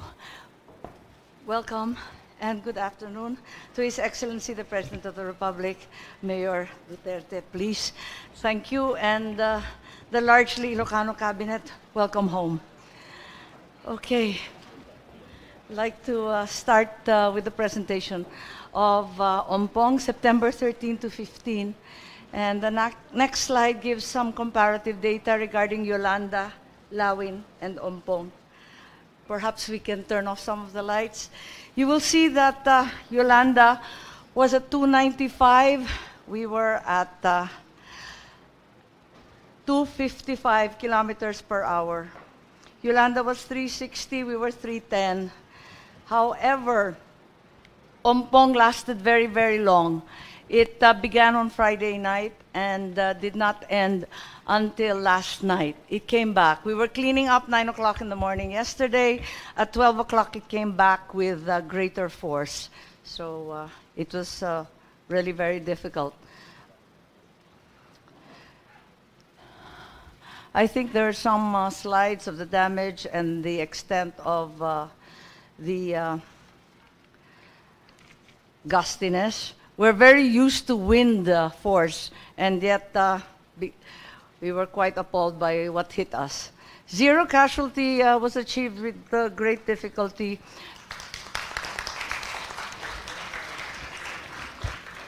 It's nothing short of a miracle po. A lot of prayer, and the total number of evacuees of almost 14,000. We started with preemptive evacuation very early on Wednesday night. So they said I was exaggerated, but as it turned out, it worked. There was forced evacuation. We used the police and the armed forces to virtually arrest some of the fishermen na pasaway as usual sa coastal areas. Class suspension also began Thursday and will probably extend until Tuesday. Other measures that are distinct to Ilocos Norte are perhaps, firstly, we imposed the total liquor ban from September 13 onwards, and it's still in place until today. I'm negotiating with our farmers and fishermen. Sabi nila malamig daw, kailangan daw mag-inom na. We also imposed an animal shelter, animal evacuation. So we provided water and feeds. I do not know if it's particular to Ilocos Norte, sir, but the Ilocanos refuse to move without their most valuable property, livestock. So as a result, we have to move the animals and cattle rustle first before they budge. Health. We also imposed a Lola Watch. It's been in place in Ilocos Norte for a while. Secretary Briones, our priorities in every case are the senior citizens, and they were the first to be evacuated very early on with the PWDs, the pregnant women, the sick, and the babies. We have 4 new babies po born in the evacuation center as a result, and I'm only hoping they will not be named Ompong or Omponga. We also had volunteers, private doctors in 4 roving teams who split up and serviced the group. The infrastructure damage is to date unassessed. Mr. President, you're much too early. We're really not able to give you a complete assessment. But it's very clear-cut po. The partial damage of District 1 and District 2 is quite large, particularly in District 2, and the requests are pending. May I urge that Public Works restore the 2nd District allocation, which was removed in the budget last year. It's very clear-cut that the huge amount, 92% of the damage occurred in the 2nd District based on unfinished projects that were not continued. Maybe also request, Mr. President, since there aren't any roofs, wala yatang bubong na buo na nanatili sa probinsya, ng special home fund po, galing sa Office of the President o di kaya sa NHA. At gusto ng Ilocano, home for work, puros trabaho po. So ang request po namin, home for work jobs for victims to rebuild their own homes, whether it's self-housing or whatever. Food for work, kasi hindi po kami sanay na pumila para sa relief, para mag-clean up ng mga roads, yards at iba pa. Ang nakakalugmok, nakaka-low moral po, yung aming damage in agriculture is 1.9 billion and mounting. Dadala sana ako ng bouquet, eto po yung itsura ng palay. Albino rice, namuti lahat ng palay namin, wasak lahat, dapa-dapa. Within a week, perhaps it will be black rice. Right now, it's white. Eto yung agri-damage. Ang request namin is for quick wins, quick turnaround. I saw former USEC Berna here, she will understand. Once again, it's seed for work. For irrigated and non-irrigated, for the irrigated, we're urging that we please have the early maturing varieties of Avanta and others. Livestock, Secretary Piñol is here. If we could have the free-range chickens, ducks, piglets, and sheep. Yung kalding po na gusto ninyo, maselang masyado sa tubig, baka ayaw sa bagyo. Fisheries, equipment, fingerlings, and also, sir, if you could strengthen our enforcement against foreign poachers. May 50 siguro na mga barko na nakikita namin sa pang-araw-araw dito. Mga Vietnamese at Chinese poachers, wala pong tigil. Yung Navy natin, walang kakayahan.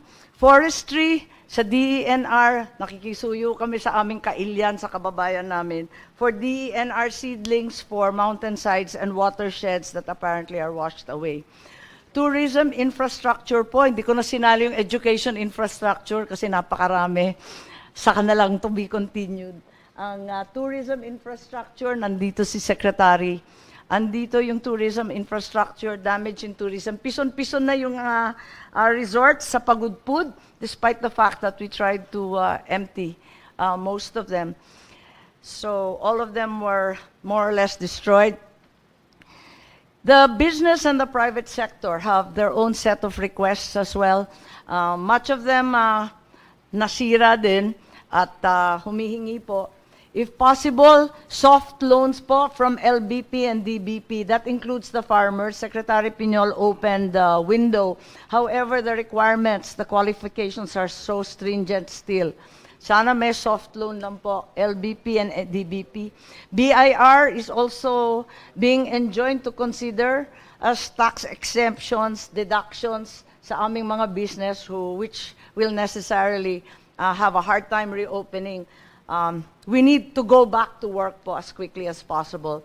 At kung maari yung gasoline for work po, we are at the end of the line for deliveries of gasoline, diesel, and LPG, and we're anticipating a shortage. But COA will not allow us to buy and stockpile. Makikisuyo po na yung COA pag sabihan naman na iba naman ang calamity fund. We also have our OFWs, who are deeply concerned. As you know, the population of Ilocos, perhaps I would say only a third actually live in Ilocos Norte. The rest are overseas. So 61% of Ilocano families are receiving dollar remittances, which probably accounts for the high family income. So libreng tawag was very important for us and continues to be important with the free charging stations. Globe is the only one up, Smart is down, landlines are down, and we have no electricity as yet. However, volunteers, donations, and Ilocano social capital, yung padala po, pauwit, from all over the world, which is probably the largest bank in the world, is forthcoming. There remain, however, last but not least, continuing threats.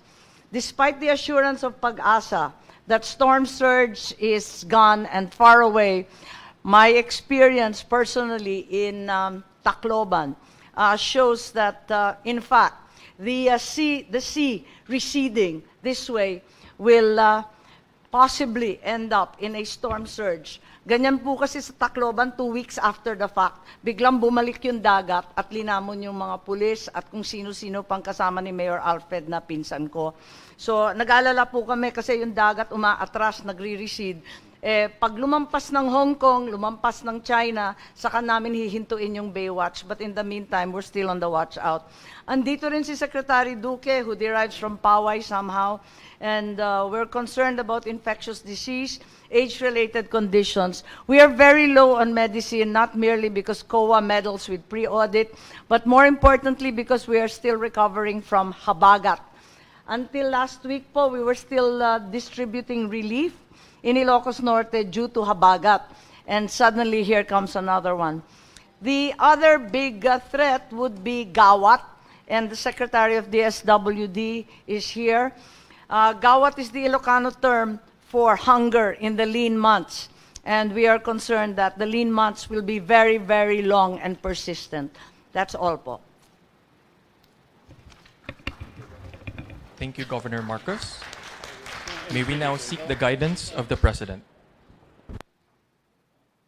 Well, as in Cagayan, same problem, crops and infrastructure damage, and the concerns of health and itong sa education. As we have discussed, doon sa kabila, usually part of the education bears the problem of situations like this. Kasi ang nilipatan ng mga tao yung eskwelahan. So how long it would take you to return to normalcy is something which only you can answer. You have the wherewithal here. We've restored, we've sent home most of our evacuees, and we just warned them that they may be recalled if a storm surge is imminent. So the schools will be clean shortly. Kaya lang marami ring sira po. Hindi ko naman, I'm not trying to reduce it to the barest minimum. Pero ang nakita ko, except for the ropes that few, they were ripped during the strong winds, wala masyadong damage ang lahat. Infra is still there. And the only problem that would that would require the fullest attention of government is agriculture.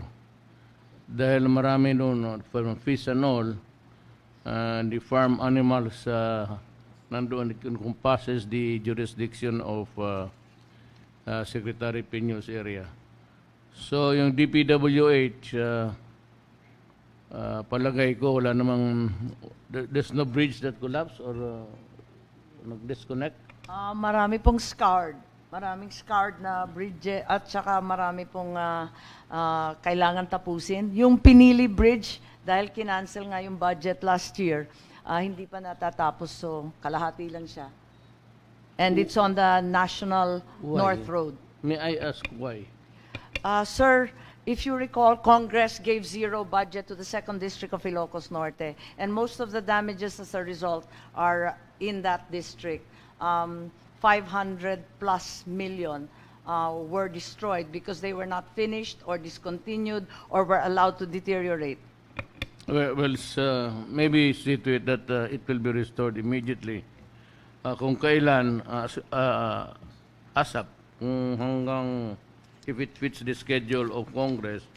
Kasama po kami doon sa mga opposition na tinanggalan ng budget. Kaya, naintindihan na kita na sinabi mo na. So, we will try to return that immediately. Ang nakita kong damage lang dito, the greatest damage was done sa agriculture. Yes po. Pati yung DPWH ko, konti lang. So far yung palang, kasi hindi pa ho kami nakaka-inspect eh. Hanggang late last night, di ko pa pinapalabas yung aming engineers at first responders kung hindi rescue. I have here a summary.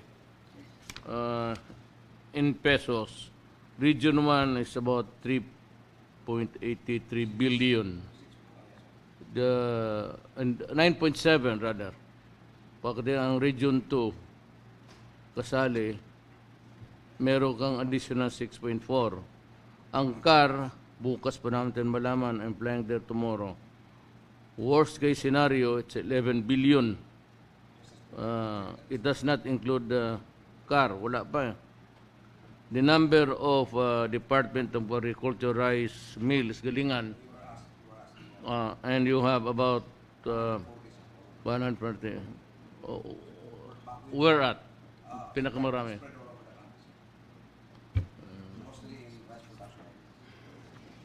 So, ang na-discuss namin ay may ganito. Usually, the schools are the sanctuary of typhoon victims or evacuations. So, I said it places a heavy burden on education because it cuts the period of time sa school days.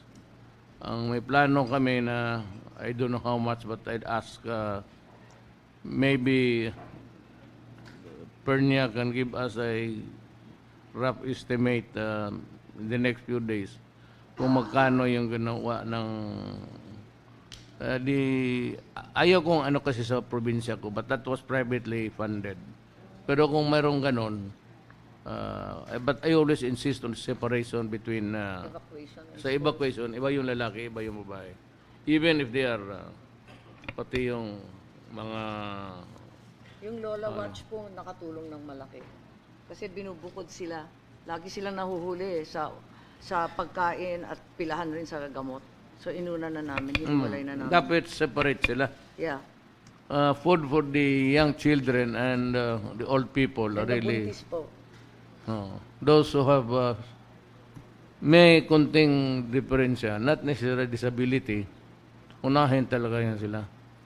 Yung mga lalaki na Ilocanong able-bodied, once a week lang feeding, okay na. Malalakas eh. Lahing sundalo po. Karamihan naman sundalo, Ilocano eh. So, wala man ako nakitang, except for the homes po. Ang DTI, yung sa prices. Yung sa, Mr. President. Sige, go ahead. Napansin namin, hindi nabanggit ni Governor yung report on pricing. Ang tingin namin, siguro wala sila nakitang problema. But this morning, our people kumalat na dito to monitor the prices. And we are pleased to report na they are still within also SRP. Ang ating hindi gumagalaw naman. With all due respect po, hindi Hindi, tell us kung saan. Marami na kaming hinuhuli eh. Kaya report, nga, hinihingi namin price ceiling na lang, wag ng SRP, nagiging katatawanan na lang po eh. Hindi, sa amin kasi, Governor, yung SRP is parang... Are there sanctions ba in violation? Yes. For violating SRP?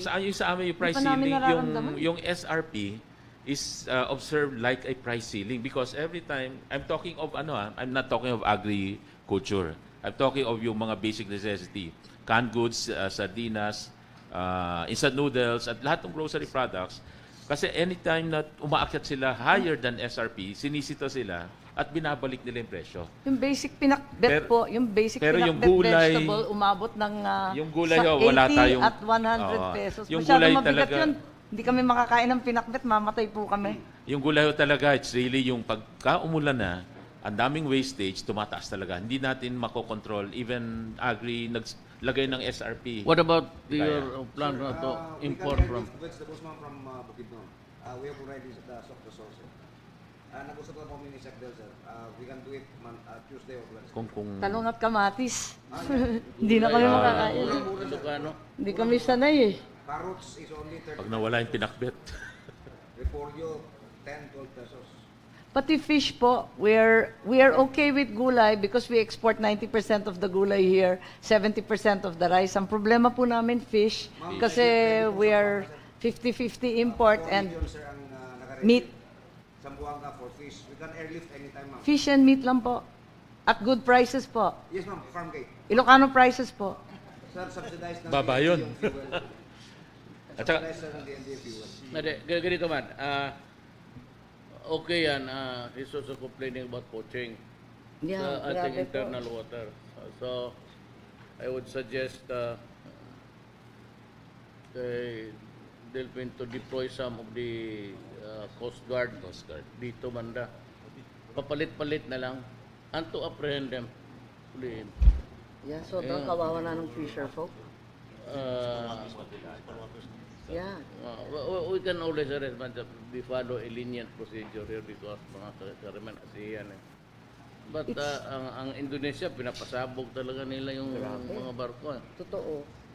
So, and then $10,000 a day to fish in Indonesian waters. Alam mo, huwag na lang pahirapan, sa uli lang. Basta every time that they violate the law, they will be arrested. Sitahin lang. Kinabaunan pa ninyo yung Vietnamese poacher eh. Alala mo, hindi tayo We just pwede. confiscate their fishing boats and send that crew home. Para naman Yeah. assist expensive din sa kanila yung mag-poach. Let's just do it with caution kasi we need the unity nowadays. Dahan-dahan muna tayo dyan. After we have talked dito sa ASEAN, we probably will know what to do. We can always bring it up during the ASEAN meeting. Sa Indonesia, sir, pinapasabog yung mag-abatwa. That's right. Pero kung pinapahirapan talaga ang ano doon, kukulong talaga at buwanan, which we cannot mahirap eh. Pero sana ho, at least may makita man lang na boats kasi yung Coast Guard namin wala talagang The Coast barko Guard can always seize the boat and arrest can initiate. But if there comes another wave of, alam mo na, we have to talk. We are not in position to be really so Sir, braso dyan. our available money now, sir, sa DA, outside of our regular funding, QRF, Quick Reaction Fund, is only 600 million. It might not be enough to provide for all the needs of the Yung calamity fund nga. Yes, sir, yun yung QRF, sir, Quick Reaction Fund. It's supposed to be 1 billion, pero tinamaan na tayo, sir. So nagamit na namin yung mga 400 million. So wala, ilan na naiwan? 600 million, sir. That's for 2018. Yan yung home. Hanap tayo pera. Pero kung konti lang naman dito, I don't think that you'd really be able to spend all of that money. Sir, dito lang sa itong dalawa dito, Cagayan, yan lang nakita ko na medyo grabe. Dito wala mang masyado. Yung mais kasi ng Cagayan, hindi na makarecover. 90% will be lost. Yung rice na makarecover pa, because we've talked to NIA, NIA will not stop the water, sir. They will continue. Nagkausap pa ni Rick Visaya. Sir, sobrang daming water. It's all flooded, kaya ganito po. Ma'am, makareplant pa tayo. Yeah, if we can guarantee the farmers, they were asking me to guarantee that there will be no bagyo until January. That's part of our life. Sir, perhaps the most urgent would be the special home fund that we are requesting from the President's Office and NHA. NHA, wala dito ang NHA, but i-remind ko si Escalada, the head of the manager will fly here. If you can come here na lang, and then if it can be given na lang to the LGUs, the mayors are all here present on the right po, and they Whatever should be is able to convenient and faster. Kasi iba-iba ho ang sitwasyon eh. Yung iba maglalatag lang ng GI sheet, yung iba talaga kailangan ng rebuilding along the coastal, magbe-build back better po. Kasi it's too Wala man windy. kayang ano sabi ng COA? 15,000 pesos po ang pwedeng cash. Ayan, si Mayor Gladys ng Curimaw. 15,000 pesos ang pwedeng i-cash advance and only for food. Kahit calamity. Kaya ho nag-aaway kami. Yung Pati yung gasolina. roofing, Roofing wala. Lahat hindi pwedeng i-cash advance, and this occurred over the weekend, which made things even more difficult, sir. Sino ang taga-COA dito? Ihulog mo na sa hagdanan para hindi maka-report. Yes. Maniwala kanyang kuha na yan. Yes. You know, just do it by circular, then you expect everybody to obey. Mga circular office, yung pakialam ko, inyo yan. There is, I said, a need to, but it's a long story. Correct.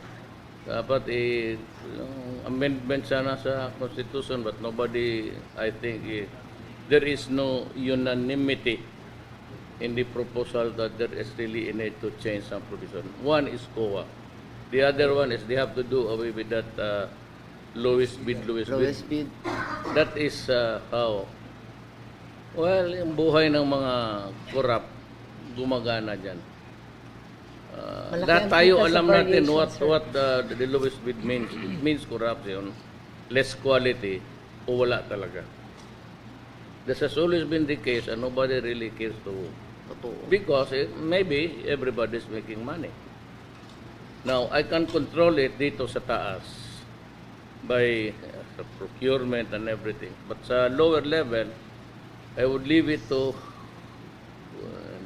mine is only supervision. So I cannot supplant your decision, what you intend to do here. O dito sa taas sa executive department, I can. So yung COA na yan, some guys in the government went to jail based on a circular. Right. And other guys went scot-free because of the same circular. Ganon kakakaid ang depende na lang kung saan nila where the swing the legal arguments there. Pero definitely yung lowest bid na yan has contributed a lot of money now in the hands of people who are corrupt. Palakpak kayo. Ho dito sa lowest bid. Actually, binanggit nyo ho kasi yan noon ng isang cabinet meeting and your direction. So we shared your guidelines dun sa, meron tayong tinatawag na procurement office. I think under DBM yon. When we mentioned what you like to happen, sinasabi po nila, lowest bid, pero it's what they call lowest responsible bid. In other words, meron muna silang sinasabing, ito ang specs, at based on this specification, sino ang mga maglo-lowest bid dito. So para because we shared your concern na kailangan may quality yung bibilin. Ang kulang na lang i-specify yung brand. Di ba, kinuwento nyo yung sa Davao, like buying sasakyan, may brand kayong sinasabi. Yung naniwala kasi nakuha. Oh, yung may brand na specific para tapos doon magka-canvas based on that. So sinabi ho nila na hindi nga lang na-specify yung brand but the specification nung requirement nyo, parang responsible bid ang tawag nila. But that is something we can continue to fine-tune dun sa grupo na yun. Ang mahirap kasi niyan, Sec, is ito. Ang problema kasi nito, ganito, yung kasing gumagawa ng specification, yun yung mga tao dyan sa opisina. And hardly ever na hindi mo mahabol sa lahat Kaya sinabi ko doon sa hindi ko mahabol lahat ang corruption sa gobyerno. You have to change the system. I think that yung lowest bid, there has to be another way of doing it. Kagaya ng Swiss challenge, but the Swiss challenge takes time. Tapos ganun pa, kaya mo to. So, but if we can shorten the time, yung lowest bid na yan should be out of the picture. It has not contributed to our national development. It has not contributed anything to the lessening or stopping of corruption. Rather, it is being perpetuated to this day, this moment, to just rob government of money. Yun ang ayaw ko dyan sa... Kaya yung circular, sila rin ang gumagawa. Hindi mo malaman, circular nila, pakialam kung putang ang circular mo. Kaya nga, circular lang yan.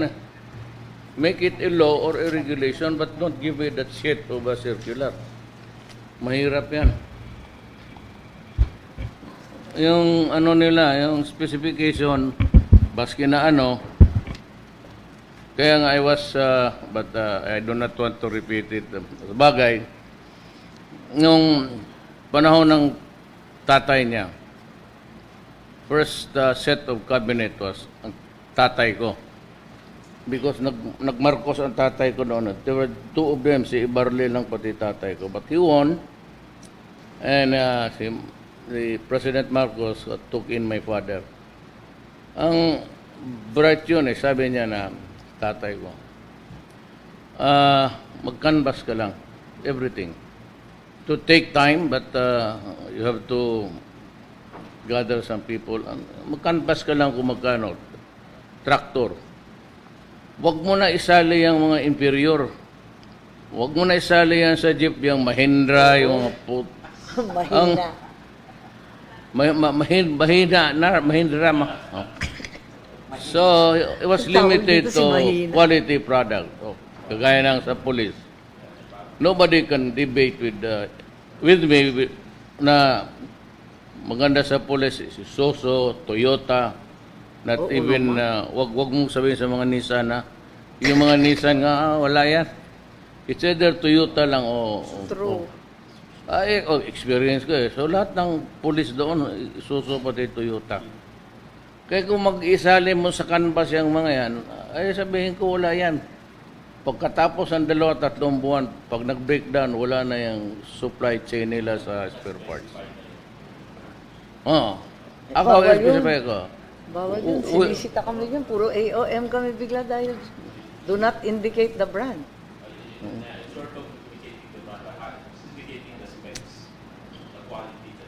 But the President is right. Some brands simply don't cut it. Hindi ko. Sabi ko, basta limitado kayo dyan. Bahala na kayo mag-isip. Kaya kung hindi ko ganun yan, wala rin. If nobody would decide on how to do things, and there's they would say that there's a loophole there or that you're favoring, sabihin ko, wala man ako. Or having a minimum quality acceptable is ayun ang dapat talaga. That the pickup will last for 12 years. Yan. Guarantee. Tapos tayo dyan. Yung Mahindra kay 6 months lang, naloko na. Wala pang service. Spare parts. That's the problem. It's always the spare parts. Pag wala, you have to wait. Just like, sabi ko nga, you buy only what is available in the Philippines. Kaya yung mga Toyota, if I have to name, meron dyan silang spare parts. Guaranteed. There's a steady of supply of spare parts. Mag-order ka ng kagaya ninyong isang cabinet member na tangina, sinipa ko. Kasi magbili ka ng bumbero doon sa Austria. Tas walang spark. Walang maintenance. Ang mahal pa. Ang apoy doon sa Austria, hindi man manamatay ng tubig. High class. And then you buy a fire truck. So, when it bugs down, then you need to repair. You don't have the spare parts. Housing and So what's the fucking... the agri. Yeah. I don't know, but somehow government must find a way to get rid of...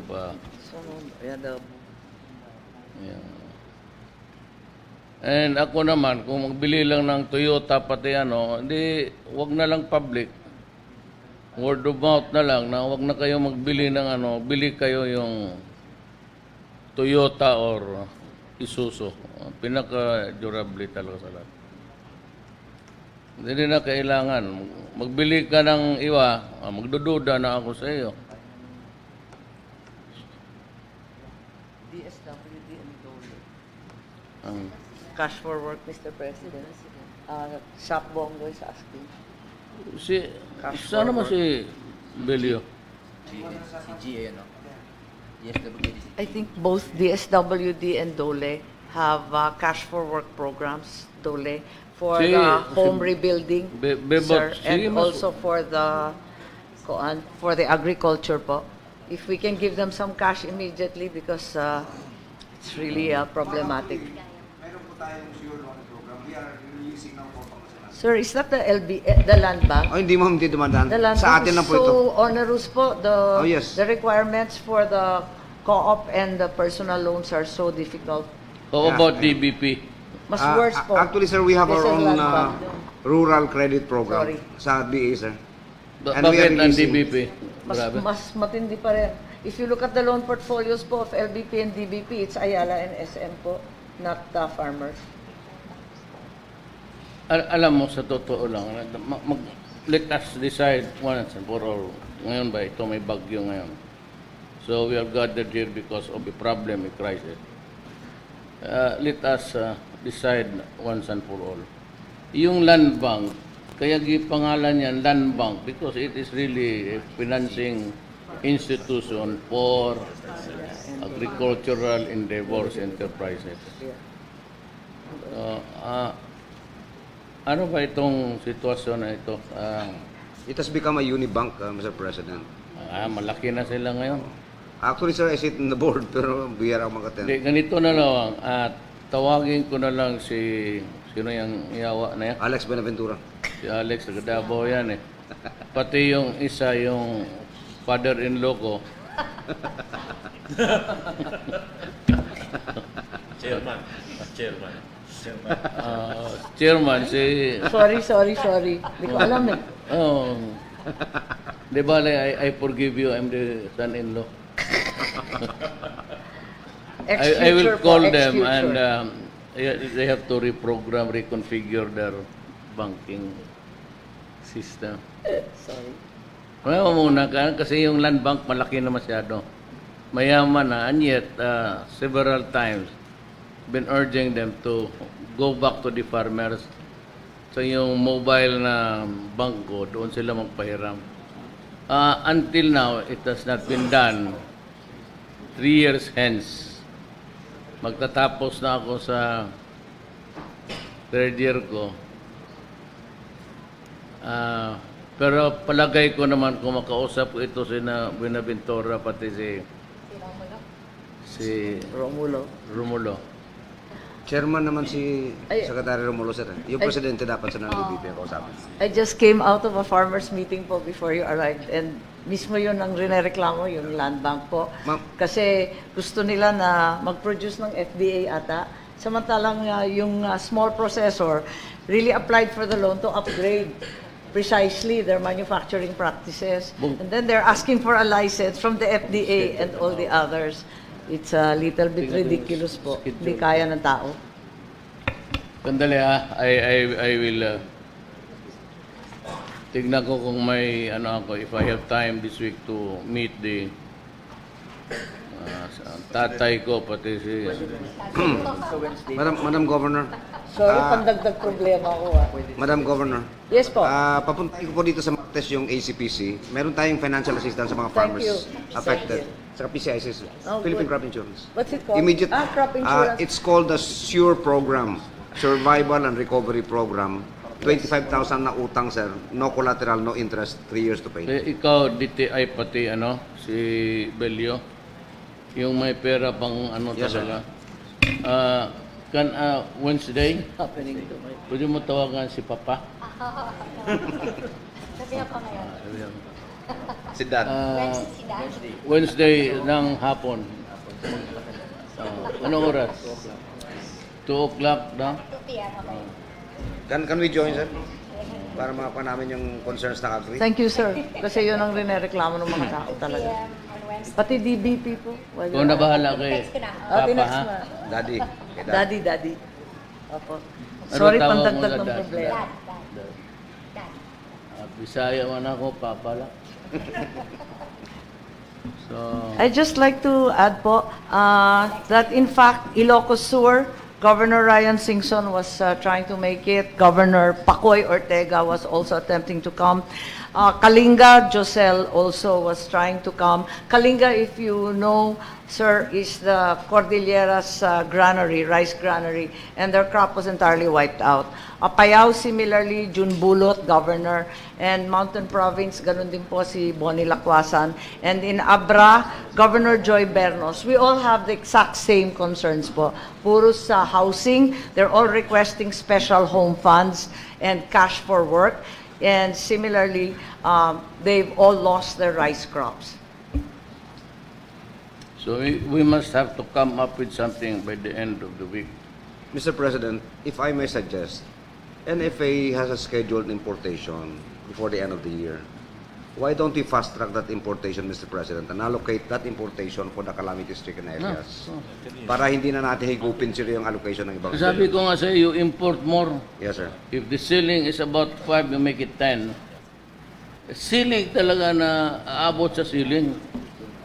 So that you'd have an inventory that is comfortable for all. Kasi sir, it will take them 3 months bago makarecover, bago makarecover. Sabi lang nila nga, yung release mo, the first in should be the first out. Yes, sir. Yeah. Para sa spoilage. Yung EO, Mr. President, important. Although na-approve na ho itong importation ng another 2 million bags and 5 million bags on top of the 4.6 million bags.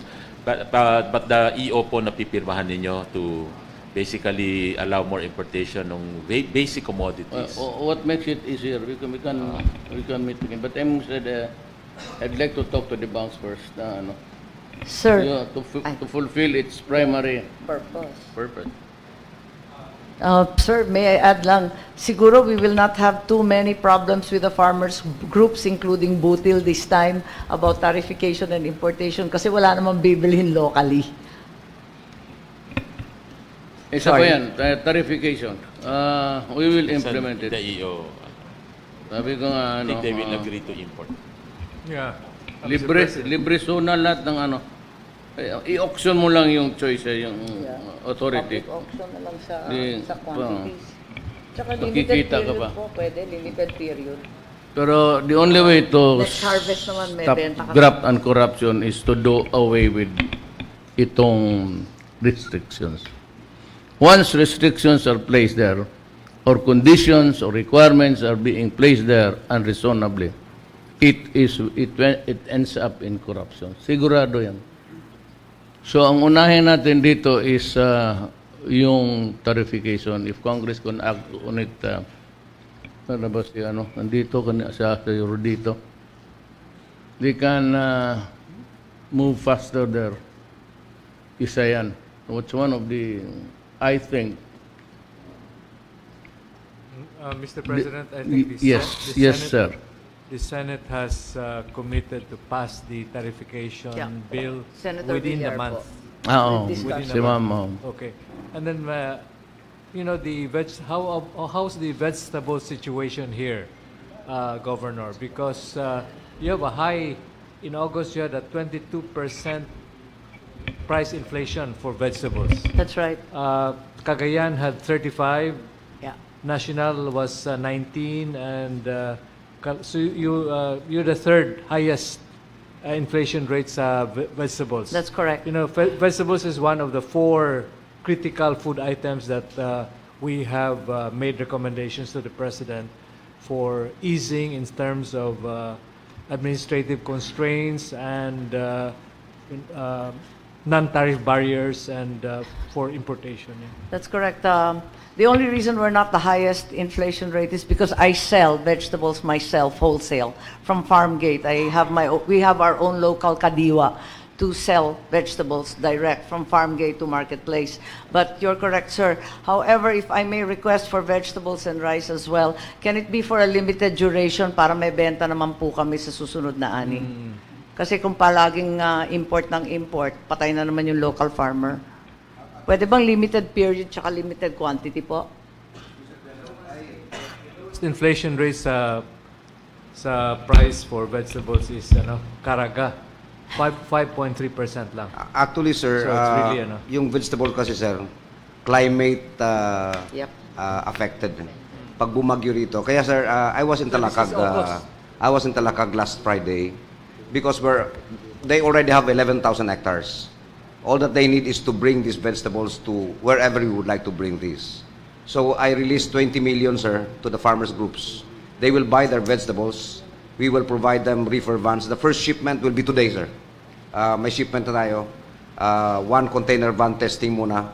We could ship as much as 6 container vans from Bukidnon. Intended to... Yes, sir, for Metro Manila. And we can airlift to Ilocos, ma'am, if we... Ilocos muna kasi may ano... Yes, sir. I think the situation... We will work on that, sir. DND and DA, sir. Thank you We very don't much. actually need to import vegetables. We can grow it easily. Thank you. Kaya lang sa yung positioning natin dati, hirap eh.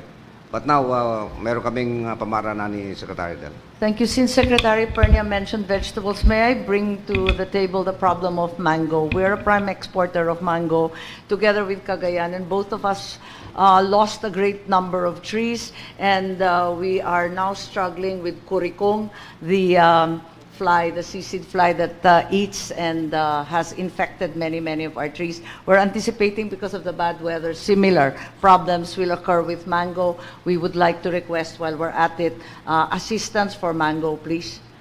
Because it's really the iconic Filipino fruit, and we're losing it po. They're all sick in the Visayas and Mindanao. It was only Ilocos, Norte, and Cagayan expanding, and now sira na rin. It is not a seasonal problem. Actually, sir, we can have mangoes all year round. You Yeah. remember, sir, when we were in... Actually, sira na yung harvest we for were in South Korea, October. sir. Binigyan natin ng mangga si President ng South Korea.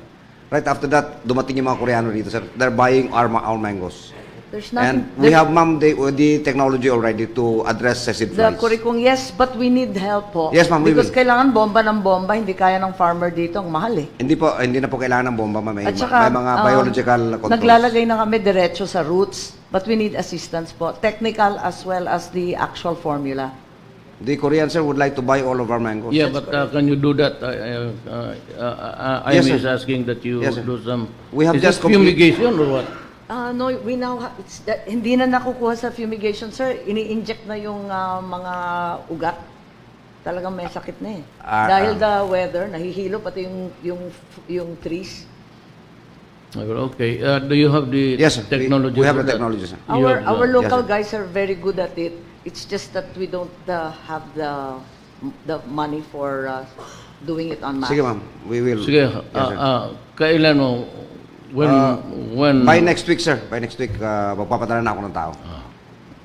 Okay. Thank you, sir. To end on a brighter note, I would simply like to announce that the NGCP has just informed us that they have already energized most of their main cables, and the local co-op will attempt to energize at least the hospitals tonight. The rest of the province still has no electricity at all. We still have no communications at all. Landlines or smart and Globe is intermittent. We are able, nevertheless, to communicate through Globe. And the satellite phone miraculously worked at least once when I called Secretary Lorenzana. Lastly, the windmills are back to operational capacity. Both the Lopez and the Ayala groups are now energized, as well as the call centers. The solar capacity has been diminished because of some damage in the Curimao area, but we're back to work po. Kailan ka makailaw dito? Di ko po alam. I don't know. That's why we're going to ask assistance from Secretary Who's Cusi. going to intervene? Ang sabi nila yung hospital daw pipilitin ilawan south of the river of Lawag tonight. Actually, the 3 substations are energized already, and they're now starting to power up. So this Poblacion Lawag, Poblacion San Nicolas, That's and right. That's Poblacion south of the Burgos river and po. Bangi will be energized tonight. Sir, to the credit of NGCP and to our local Yeah. co-op, the problem is that we have to do it very carefully because so many of the cables are underwater and so many posts are completely wet. NGCP energized the transmission line late this morning for Ilocos Norte, And of the 5 provinces affected by the typhoon, as of noon today, 78% already has been energized. So Wala pa po. NGCP lines lang po. NGCP lines. NGCP lines, pero NGCP not lines, energized pa. All of us are in the dark po. The distribution lines are still being worked on by the cooperatives. Thank In you. your area, a partial report, there are 389 posts that were damaged. Partial pa lang po ito, no? So it might even go up. So we'll just have to see how fast we can work on this. But your cooperative said that by Wednesday this week, you'll have a lot of majority of the areas will be already powered. Guro naman, sir, Christmas time, mayroon na silang ilaw. Naku, no. No, hindi naman po. Walang ganyan. Dalawa pa. Takot ka. So, limang substation na. The wind and solar farms, the wind farms are operating already, but Yeah, the the solar windmill- is down. The windmill, but the power coming from the grid, no? That's right. The grid line is already ready. Yes, Secretary Roque. Bilang kasagutan dun sa request ni Governor Aimee tungkol dun sa assistance sa mga nawalang mga bahay, sinagot po ako nung aking ex-girlfriend na taga Pag-ibig. Pag-ibig has instant loans po from 5,000 to 40,000 pesos or equivalent to 80% of the contribution sa Pag-ibig po. Wala ho halos requirement yan. And si Attorney Clint Aranas po of GSIS also texted me. Meron din po silang calamity loan, 40K, 20K for first availment and 40K for renewals. Both GSIS and Pag-ibig assured po na minimum documentary requirements dahil ang papautang po galing sa contribution. So, mabilis po yan. Mr. President, Mayor, that's correct po. GSIS and Pag-ibig are very happy to send us all these loans. However, COA just sent me an AOM again this week, complaining that there are too many loans extended between Habagat and this Ompong. So yun sila, shut up. Okay, thank you, sir. I will. Gumakatulong siya, sige reklamo. May AOM na naman ako dyan. Sabi ni Duterte, shut up daw kayo. Mr. President. Mr. President, Oo, may mga teacher, lubog na Madam sa Governor, Ba? in the case of the telecommunication, Globe and Smart has been doing rapid work. In fact, since this morning and up to this point of time, they have, I think, put back about 50% now of the service, no. And however, while they're pushing for the 100%, they have initiated their corporate social responsibility by having free tawag and in fact free charging of their subscribers' cell phone. No? This is going to go on, I think, maybe up to Wednesday, where there will be full restoration of their services. Actually, ma'am, the problem really is, of course, also associated with the because their fiber are also connected to the poles of our electricity. So if the poles are down, Yes, that's correct, Mr. Secretary. That's why we're quite concerned because there are 2 call centers here that stopped operations over the weekend, and that's Accenture and Alorica po. And they're unable to start up again until the fiber optics are back and running. Yes, ma'am. We will make that as our priority, madam. Yeah. For the restoration Back of to work po, otherwise yung mga Ilocano hindi Opo. na-normalize eh. Opo. Sige, that's why we are here to solve the problem. Thank you. Si General Halad, then CJ, I will hear you out. What's the situation here? Yes, sir. What we're going to do in the next few days, sir, is to dispatch teams, interagency teams, to conduct rapid damage and needs assessment. And with that, sir, we will be able to generate the full picture of that damage here in the region, including Ilocos Norte.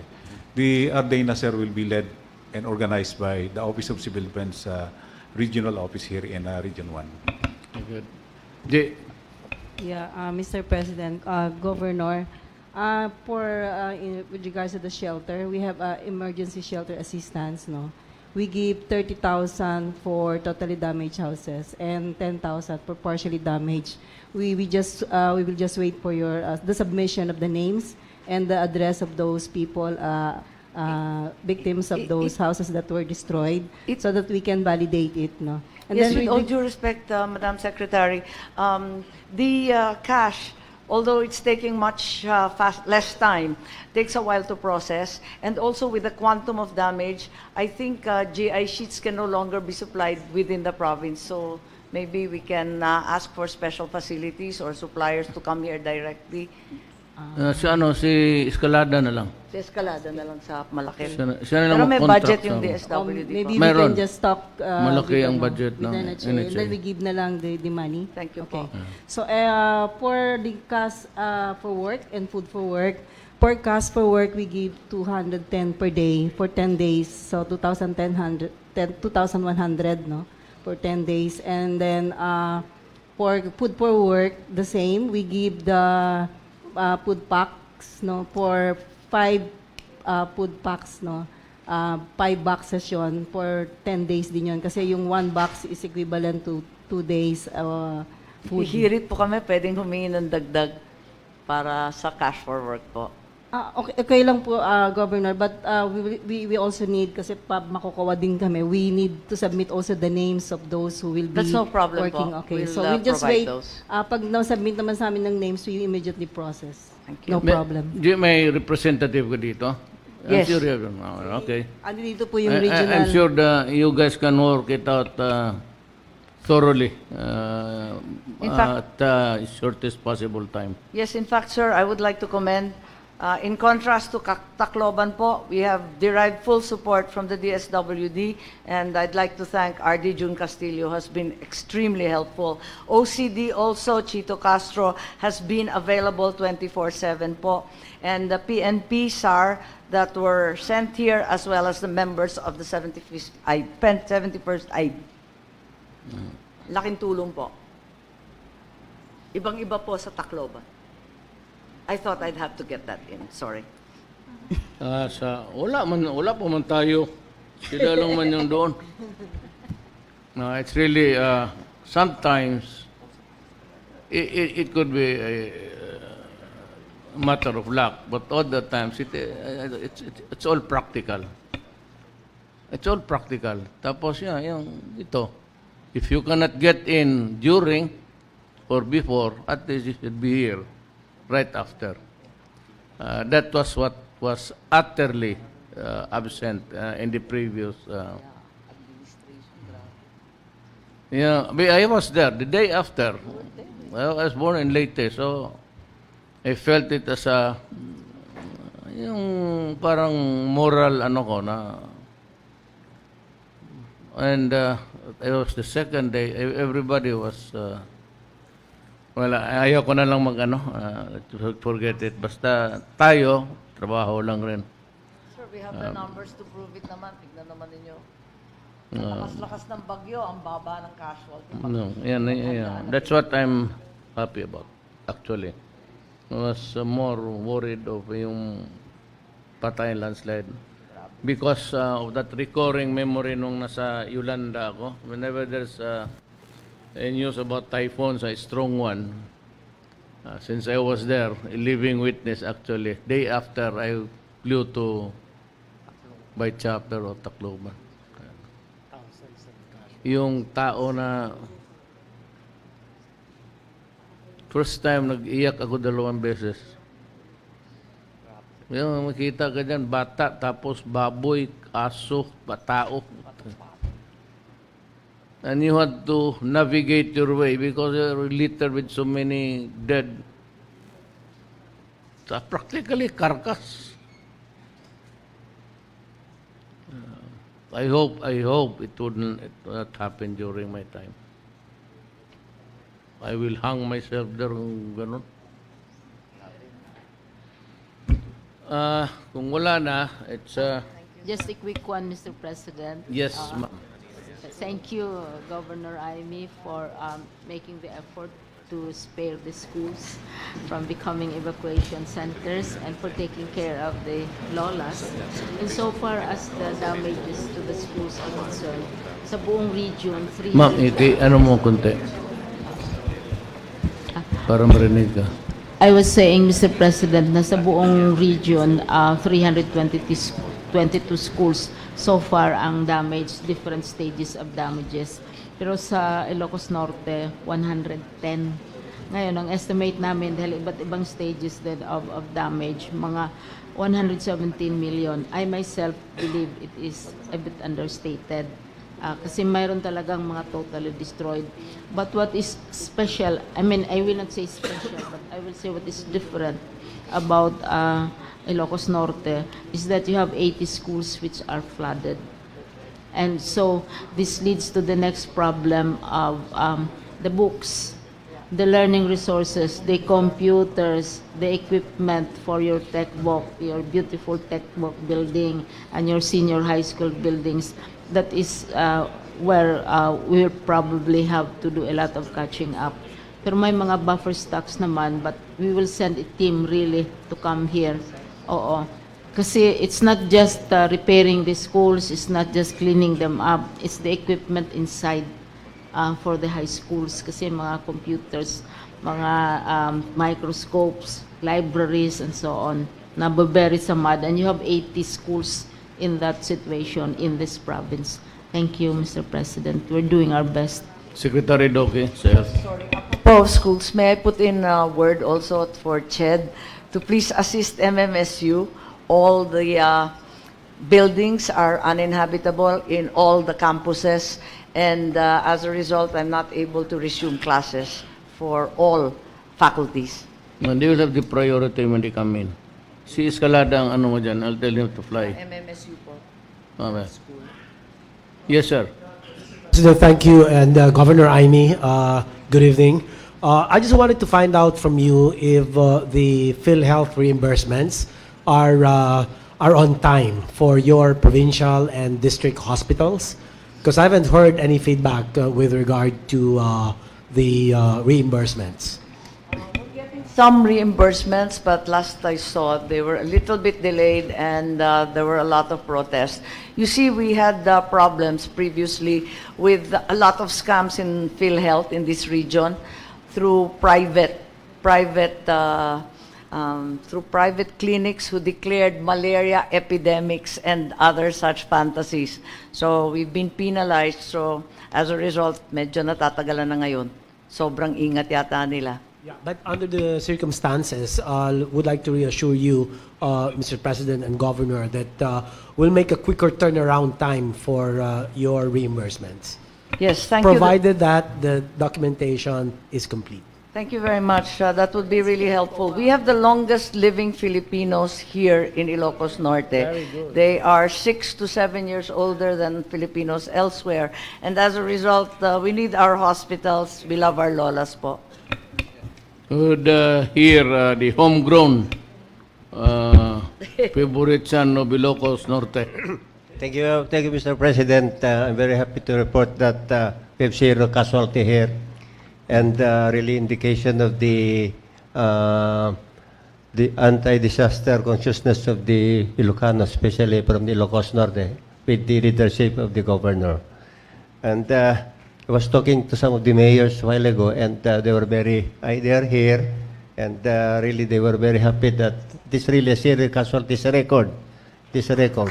Thank you very much. And, however, Mr. President, I'm very.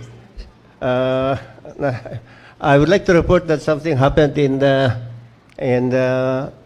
Antamok in Itugon, wherein about 40 small-scale miners were buried. However, 7 were retrieved, and only 1 survived as of now. And I'm planning to go there early morning tomorrow to find out if we can still recover this missing, this 33 missing. And also, I would like to say that that area was supposed to be the site of the Benguet Consolidated Mining. This used to be a big mining company wherein they stopped operation in 1997. and they are undergoing rehabilitation. However, because of the presence of gold in that area, there is small-scale mining. And several months ago, I started the anti-small mining operations in Baguio. And I went to this area, and I offered that area supposed to be a binahang bayan, kasi ang dami po no umaasa doon. However, there were some difficulties of the indigenous people to give way to their properties. So, hindi nagsakid muna yung kanilang minahang bayan. The purpose of this minahang bayan, Mr. President, is supposed to be to have a better regulation and better supervision of these small-scale miners. Katulad po nangyari ngayon, they have tunnels in this mining company. May tunnel sila doon. Doon sila naka-stay rin sa labas ng tunnel na yan. Then doon na nila inaano yung ball mills nila doon. Nang nag-umulan ng malakas because I think the strongest rainfall was registered in Baguio. Supposed to be 500 millimeters. Siya na pinakamalakas eh. So we were expecting really na malakas ang ulan sa Baguio. However, di na sila sumunod mga ito because there was already issued for them to be ejected in that area, pero they refused. I'm going there tomorrow and to find out if we can still do something about this. For the benefit of the residents of Ilocos Norte, I am hell-bent to stop destructive mining in the Philippines, and si Roy, I have tasked him. That's why he's in also in the cabinet. I have great trust in him. The open pit mining must stop. Alam mo, if you go to Mindanao, para mga tansan, yung takip ng coke, para nakaganon. And if you can fly just three taps, makita mo talaga. It loosens the earth because magdideposito yung tubig. So the underlying peripheral communities are always in danger. And anywhere you say basta yung open pit mining, wala nang kahoy ang ano. I pity my country. And if I do not decide really to stop it, although we are earning 70 billion sa taxes of mining, but if you compare it with the destruction and on the long term, our children will suffer. Mining has stopped. And if I cannot stop it during my time as president, nobody can. Because it's big business and the pressure is just too great. Ako naman, I have only one thing in my mind. It's really to protect my country. Period. Wala akong agenda dyan. I do not want to talk to them. I said, nandiyan man si Roy, he knows how to, maybe, I said they can go to Australia or countries where they have a different style of extracting the whatever is in the bowels of the earth. They can do it, but not the way it is being done today because I said it will it would result in a perdition for the country. Ako talaga, it has to be, I think, this year. Although, in the process, we lose plenty, 70 billion, but that is, if you compare that money, we can always get it somewhere else. All we have to do. And I said, even if you can only stop graft and corruption, this country will never improve, mind you. If you cannot stop graft and corruption and there is no law and order in this country, we would be still second to the last, or maybe Bangladesh would outpace us. Remember I said we have always been into self-flagellation. Parang kinocrucify natin ang Pilipino for So, pati yung mga anak natin, they are wondering what is so sorely lacking in the character of the Filipino. Well, in a way, meron, but graft and corruption is prevalent even in the lahat dyan. Malaysia, kita mong Prime Minister doon. Lahat yan mga corrupt. Pero itong atin kasi, right after the war, there was this massive rehabilitation and everybody was working on their natural resources initially because yaman ang capital. There was this destruction all over. If there is one thing that God did not give us, but give it to somebody else, somebody else's pocket, kasi wala tayong oil eh. So oil runs almost all. Lahat ng kaharap mo dito is a product of oil. It's because the machines that makes this thing, this glass, this book, everything comes from the machines being run by oil. Kung wala kang energy, wala kang ilaw, wala lahat, di wala kang magawa. And it took us time to catch up because as they were going up, because they have that resource, we were also going down correspondingly. So we should not be really be hard on ourselves. Maybe we should be kind to the Filipino. Yan lang kasi, wala tayong oil. Kung may oil tayo ganang Brunei, matagal na tayong mayaman, sa totoo lang. Even with graft and corruption, just like the countries there, I cannot mention, huwag na natin pabain. We do not want to hurt feelings. Even if corruption, tataas pa rin tayo because oil is really much of our daily life. Yan ang nakawala sa atin. Now, if we do not do anything, yung meron tayong resource, not oil, but mining, anak ko ng puta. Mining naman, nagpunta ako noon sa Cebu, sa Alegria. I was the first to secretary ko sa energy. I was proud to no end to see the gas sprouting and creating the fire. So, para akong, it is not after all a bad thing, but sana marami ang ganun sa Pilipinas para we can do so much money that we can do from the savings if we have the oil. Even for the Philippines only. Huwag na yung mag-export pa tayo. Let's use it for our country. So yan lang those are my lamentations actually of tapos itong corruption. Alam mo ganito yan eh. It starts big. This almost a celebration. Oh, this is the project, ganon. Tapos putang ina 4 months after, nandoon na sa ombudsman ang kaso. Anak na. Every grand opening, whatever it is, it's bullshit because maya-maya nawala na yung yung kagayang nakaraan. I could not, hindi man nangyari sa aking panahon. So wala akong maituro. Except yung mga department na talagang ninakaw nila. But itong mga projects sa strain, magbibili ng mga coach na bago, only to find out na hindi pala magkasya doon sa release. Yung release maliit, malaki yung malapad yung putang ina. So those are the things that we really waste because of corruption. Kung dito nangyari yan sa akin, wala. Resign lahat. Hindi na ako magtagal. Yung gano'n na mga train na hindi pala magkasya doon sa putang inang Pilipino talaga.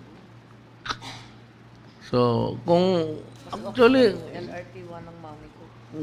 Yung pa. Na umaandar pa.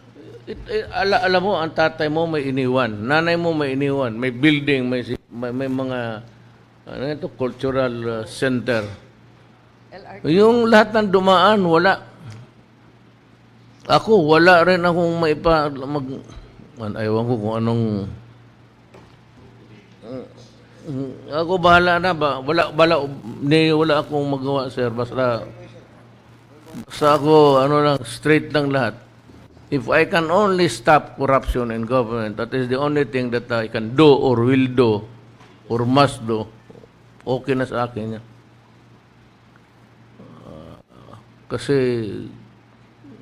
because, I've been mayor for 23 years sa Davao. Kita ko talaga yung ano. Kaya kung hindi ko ganunin, putas, sapakin mo, sampalin mo, sipain mo, hindi talaga maginto. So, talagang cruel ako. Wala akong pinapalusot. Sampal, sipa. Hinahamon ng barilan, mabutit na hindi lumaban. Ang iyang pong nulaban, papatong patayin ako ngayon. Utang inang buhay na to. Baka di kita niya man yung Davao. Ngayon, sabi mo, kaya lang may bagong regime na ngayon, alas 12 sa Davao, tayo para ng Birnis Santo. No, kawawa. Sabi nga nila, they are longing for my return. Pinapahirapan daw talaga nila sa babae. Tagapaway naman yan by affinity. Ay, gusto ko yun. Gusto ko yun si Mayora. Ano yan? Talagang tarantada talaga yan noon pa. Kaya sabi ni mo na binugbog yung sirip. Hayaan mo yan mo. Marami pang dadating dyan. Tingnan mo. Kaya si Inday, alas 12 sa Davao wala, sarado lahat. Wala kang makitang tambay. Makita ka lang tambay convenience store. Pero yung magtindig-tindig siya,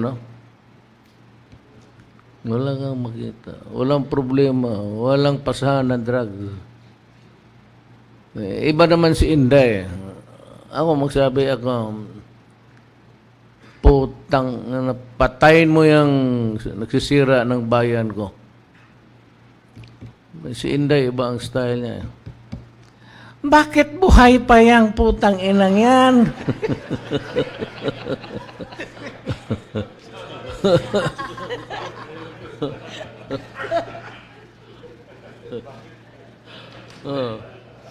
Mahilig itong pulis dali, di ba? Dali ron. So, picture taking, hindi, ayaw niya yan. Pag ma'am, ito na, putang ina, bakit buhay pa yan?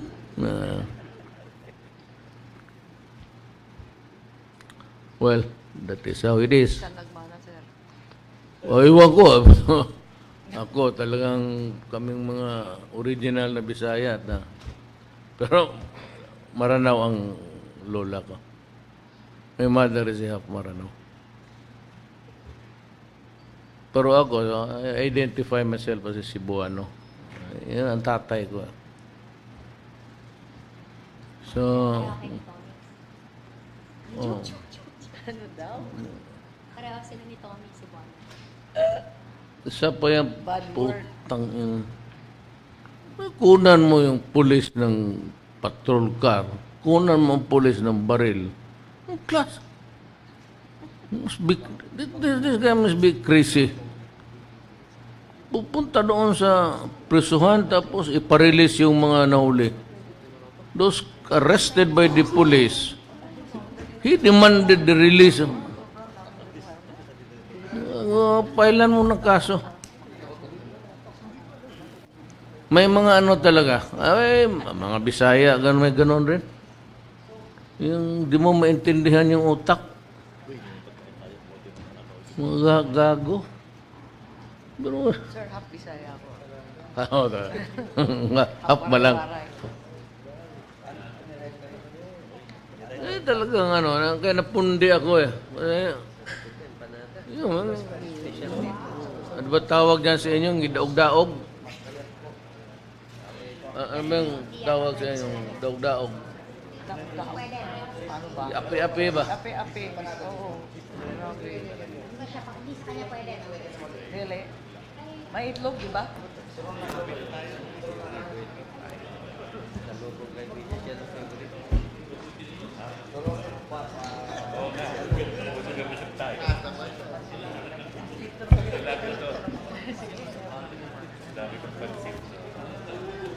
Pero ito yung masarap, yung ito yung masarap. Hindi, yung masarap na ano tawag dyan ulit? Pagkaon may anak.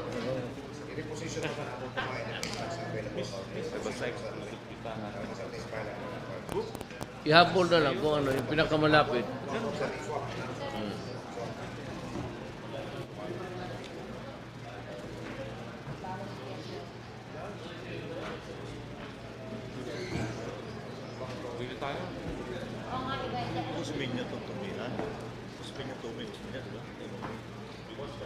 Busado talaga. Dede, sige sir. Sige sir.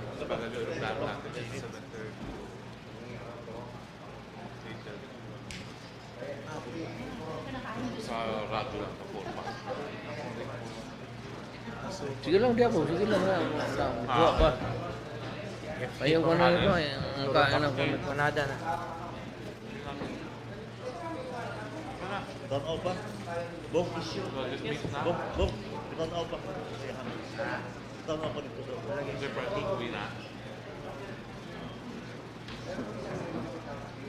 Si Papa. Tawagan, pagalitan mo. Sigawan Hindi mo. aga-aga. Murahin mo. Ano yan?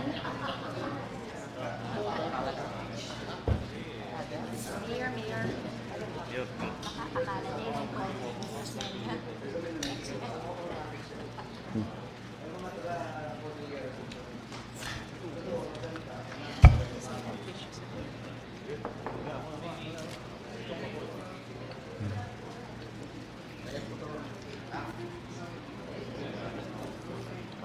Doon nakatingin ako dito, nagbisita ako. Nagbisita ako dito. Noon. Sa Manila. No, tatay mo yun. Ito, ulit tayo na lang. Ito, ulit tayo sa panglan. Oo nga.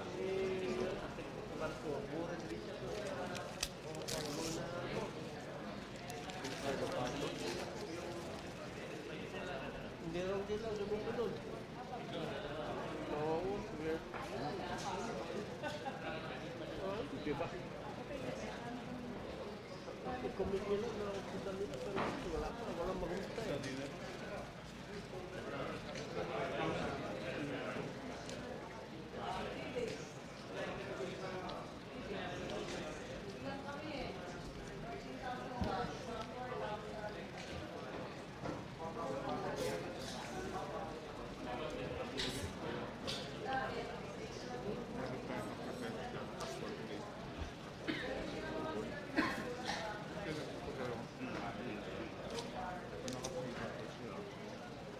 Well, hindi naman sila na lang. Tapos